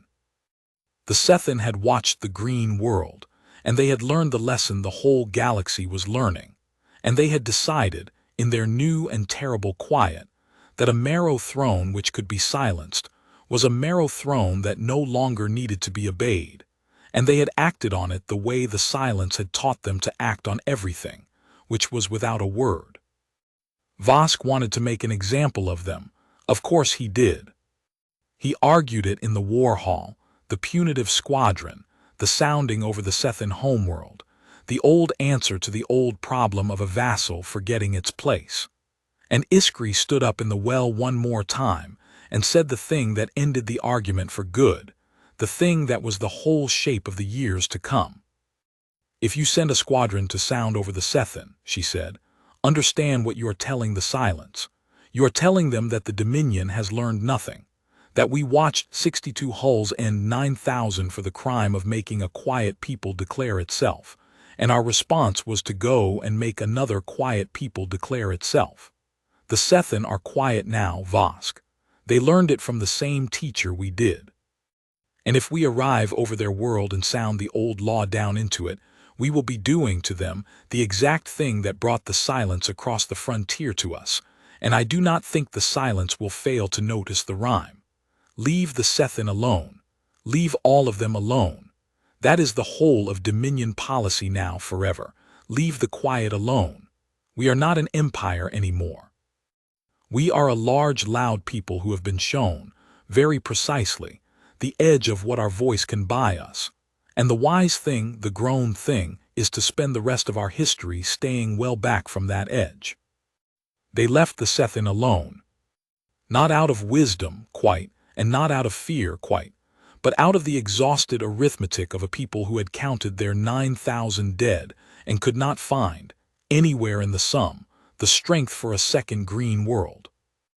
And the Sethin went free, and the vassals watched the Sethin go free, and the long, quiet unraveling of the dominion of the Nine Marrows began, world by world, each one simply ceasing to answer, until the day, years off yet, when the Marrow throne on Ordum would sound the old law of Khal Doom into a dark that held no one who felt obliged to answer it at all.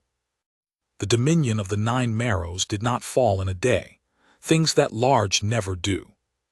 It fell the way the Sethin had begun it, world by world, each one simply ceasing to answer, and it fell for the reason Iskri had written into her record over the green world, which was that a dominion held together by being the loudest thing in the dark cannot survive the whole galaxy having heard it silenced.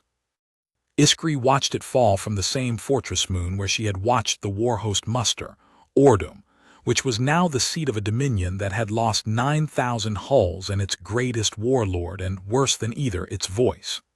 They gave her a vault, a third time, and a mandate that was the same insult wearing a new face. This one asked her to find the way back, to tell the diminished houses how the dominion might yet answer, might yet be loud again, might yet make the galaxy forget the 11 seconds. She told them there was no way back, and this time they did not argue, because there was no Dra Sarum left to laugh, and because the truth was arriving from 100 directions at once whether they wished it or not. She stopped being a cartographer in those years, and became something the V'Haroth had never needed before, a thing the ruined dominion invented because the green world had made it necessary. She became a keeper. The V'Haroth had never kept records the way Iskri now kept them, honest and unedited and unheroic, because a people whose whole art was the sounding had never had much use for accounts that did not flatter. But the silence had made honesty the only survivable policy the Dominion had, and so a role grew up around the young keeper of the true record, apprentices sent to her vault, young V'Haroth born after the green world who would never know the Dominion at its height, and who came to her to learn the discipline she had learned from watching 62 silent hulls, to observe, and to count, and to write down what was true whether or not it made you loud. The apprentices found her strange, she knew it. She had come back from the green world quiet, and she stayed quiet, and she taught them in the flat low register she had learned from the thing that ended her people's empire, and the young V'Haroth who sat in her vault learning to count honestly were, without ever quite deciding to, the first generation of their kind to grow up believing that silence might be a strength and not a shame. It was the smallest possible legacy, and it was the only one worth having. The silence had not conquered the Dominion.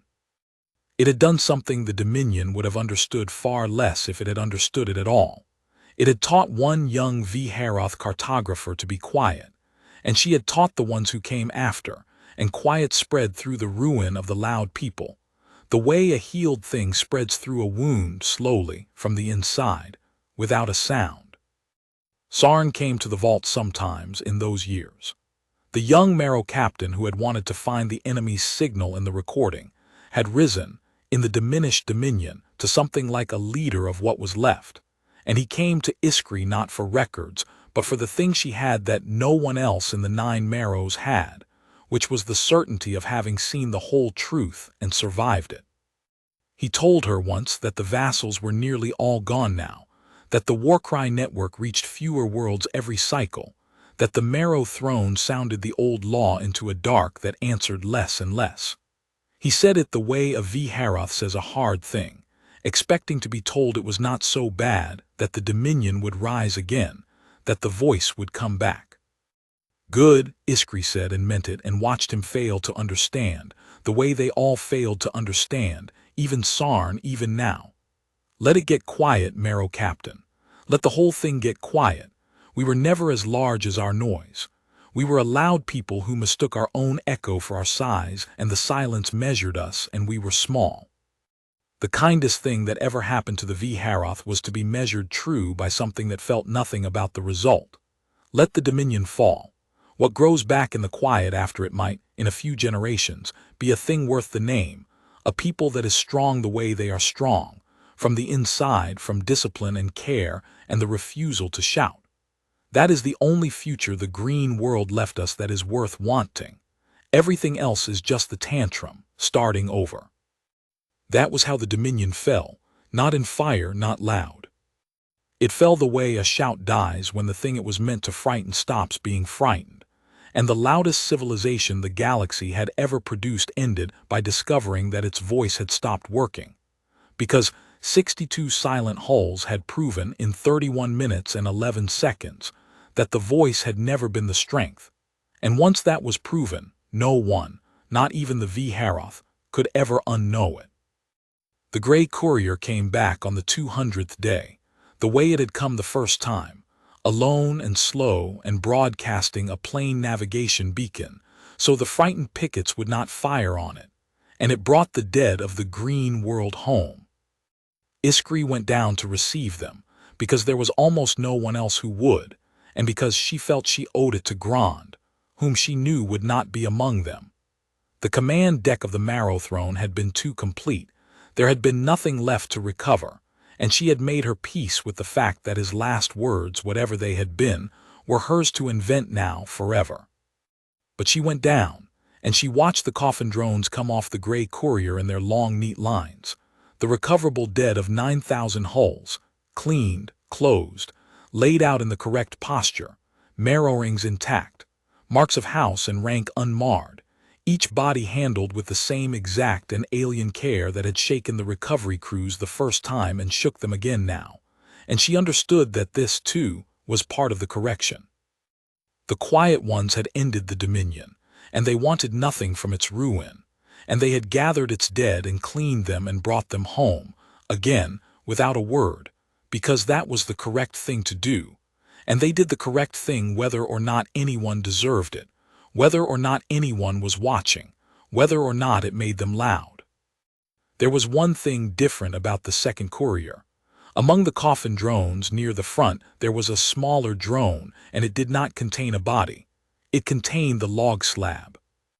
Iskry's log slab, the honest record, the one she had held up to the gray hull's ports over the green world, the one it had scanned and understood and declined to take. They had let her keep it over the green world. She had carried it home against her chest. But this was a copy, a perfect copy, every count, every truth, the whole war as she had recorded it, returned to her now on the second courier, and appended to it at the very end, after her own last entry, in flawless formal V'Haroth, was a single line that had not been there when she made it. The line said, "This record is true, keep it." That was all. No name, no seal, no demand. The quiet ones had taken the honest record she offered them over the green world, and they had read it, all of it, and they had judged it, judged her, judged the whole war through the eyes of the one V'Haroth who had understood them, and they had found it true, and they had made a copy, and they had returned it with the only words they would ever give her, which were not a threat and not a thank you, but a verdict and an instruction. This record is true. Keep it. The quiet ones, who spoke 11 seconds in a whole war, had spent 4 of their precious words telling a young V'Haroth cartographer that she had gotten it right, and 3 more telling her to make sure it survived. Iskry V'Hain held the returned record in both claws in the receiving bay of the Fortress Moon, among the cleaned and honored dead of a dominion that no longer existed, and she wept for the 3rd time, and it was the last time she would weep about the green world, because the thing the quiet ones had just done had closed something in her that had been open and bleeding since Karth Hollow. They had seen her. In all the silence, in all the 31 minutes and the 200 days, they had seen the one V'Haroth who watched them true, and they had reached across the whole gulf between the loud and the quiet to tell her so, and it was enough. It did not bring back Grand, or the 612, or the 9,000, or the Dominion. But it was enough, because it meant the record would be true, and the truth would survive, and somewhere in the long silence after the Dominion, there would be one honest account of the day the loud people met the quiet ones and learned which one of them was strong. Iskri went back to the green world once, near the end of the anxious years, and it was there that she said the goodbye she had never gotten to say, and there that the silence gave her the last thing it would ever give her, and neither of those was a thing she put in the record, because some things are true without needing to be counted. She went on a Sethan ship. That was its own kind of ending, that the only vessel willing to carry an old V'Haroth keeper to the wreck field of the Grand War Host was one belonging to the freed vassals, the people her dominion had held for 9 generations, who bore her no love and no hatred either, only the careful courtesy of a quiet people to another who had, at least, tried to tell the truth. They brought her out to the edge of the green world system, to the drift where 9,000 hulls had ended, and it was a memorial now, of a kind not marked, not claimed. The wrecks left exactly as they fell over the blue world, the way the silence left everything, so that the whole field of them turned slowly in the light of the small yellow sun, 100 marks of broken V'Haroth steel that the quiet ones had not touched and would not touch, because it was not theirs to touch. Iskri had the Sethan hold station at the edge of it, and she looked at the wreck field for a long time, and she found, among the drifting hulls, the place where the Marrow Throne had died. She knew it by the count. She had always known everything by the count. And she said at last, into the quiet of a Sethan observation bay, the goodbye she had spent years not saying, to Grand, who had thrown her into the escape cradle and stayed, whose last words she had invented 100 times and would go on inventing, and who was somewhere in that drift, or was nowhere, or was the drift itself now, scattered through the field of the loud people's last magnificent mistake. You were right to be afraid, she told him, though he had not been, though he had died at peace. And you were right to stay beside me anyway. I have kept it true. I promise you I have kept it true. It was not much of a eulogy. The V'Haroth had grand eulogies roared across the dark, the great soundings of grief that announced a death to the whole galaxy. Iskri did not sound. She had unlearned it, in the vault in the quiet years, and she gave Grand instead the thing the silence had taught her was worth more than any sounding, which was a true word spoken low, meant only for the one it was for. And that was when the hole in the sky came. The Sethan scanner officer saw it first and made a sound, a small frightened sound, because a Sethan knew what a hole in the sky meant the same as any survivor knew. Iskri looked, and there it was at the edge of the wreck field, a single subtraction sliding through the light of the small yellow sun, one gray hull, alone, drives down, cold and dark and weathered, come to the memorial of the war the way she had come. And she understood, in the way she understood everything now, that it had not come for the wreck field. It had come because a Sethan ship had carried an old V'Haroth keeper to the drift, and the silence still watched the frontier, quietly, the way it watched everything, and it had noticed, and it had come to see. It came no closer than a mark. It did not scan her this time. It did not need to. It had read her over the green world years before, and there was nothing left to read. The single gray hull simply held station at the far edge of the wreck field, across the drift of 9,000 dead, and Iskri V'Hain stood in the Sethan observation bay and looked across all that broken steel at the thing that had made it. And the thing looked back, and neither of them made a sound, and it was, Iskri thought, the most complete conversation she had ever had. Then the gray hull did one thing. It dimmed its cold blue drive lower, lower than void temperature, lower than she had ever seen a gray hull go, until for a moment it was not a hole in the sky at all but a darkness with an edge of light around it, the way a thing looks when it bows its head.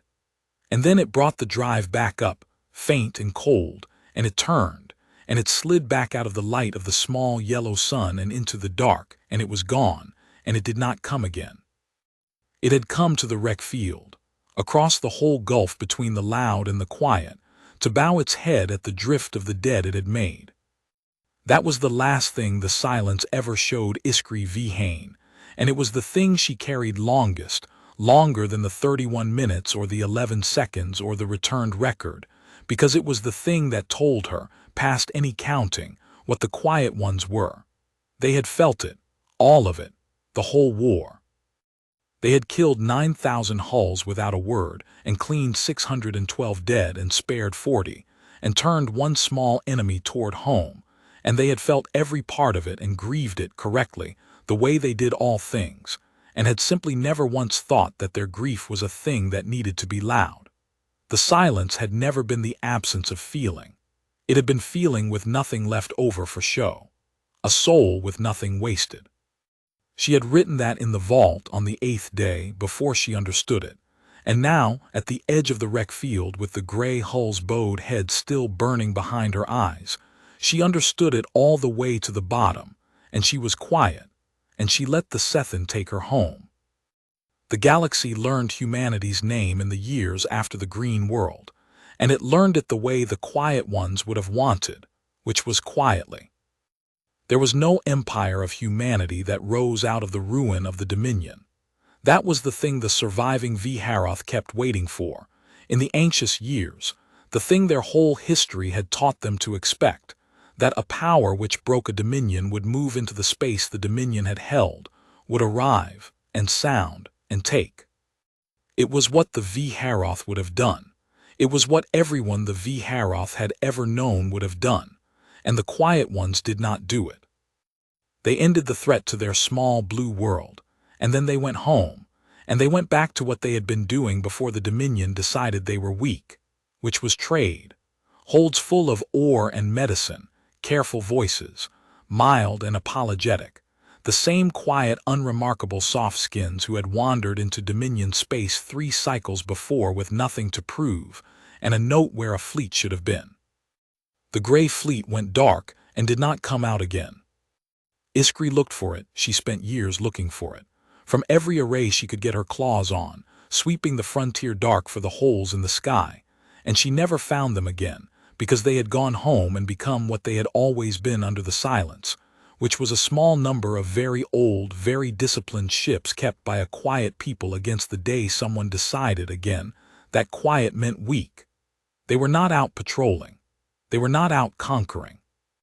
They were home, banked and warm, their gardens growing, their crews living the small lives the whole war had been fought to protect, and the only evidence that they had ever existed at all was a wreck field over a blue world, 40 survivors who would not speak of it, a dominion quietly coming apart, and one honest record in the claws of a Viharoth cartographer who could not stop looking for a fleet that had no more reason to be found.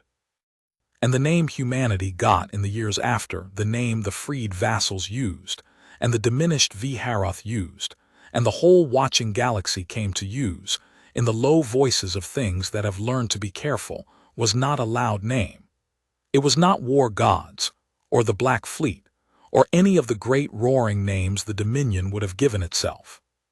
The galaxy had watched the quiet ones for a whole war, and it had learned the lesson the Dominion learned too late, and so when it named humanity, it named them for the one thing about them that could never be forgotten, the thing that had crossed the frontier and unmade 9,000 hulls and spoken 11 seconds and gone home without wanting anything at all. They called them the silence, and when a young thing in the years after asked what the silence was, and why the old ones went careful at the name, the answer that came back was always the same, and it was always given quietly, in the low register, the way you speak of a thing you respect too much to speak of loudly. The silence, the old one said, is a people who do not shout. Pray you never make them declare themselves.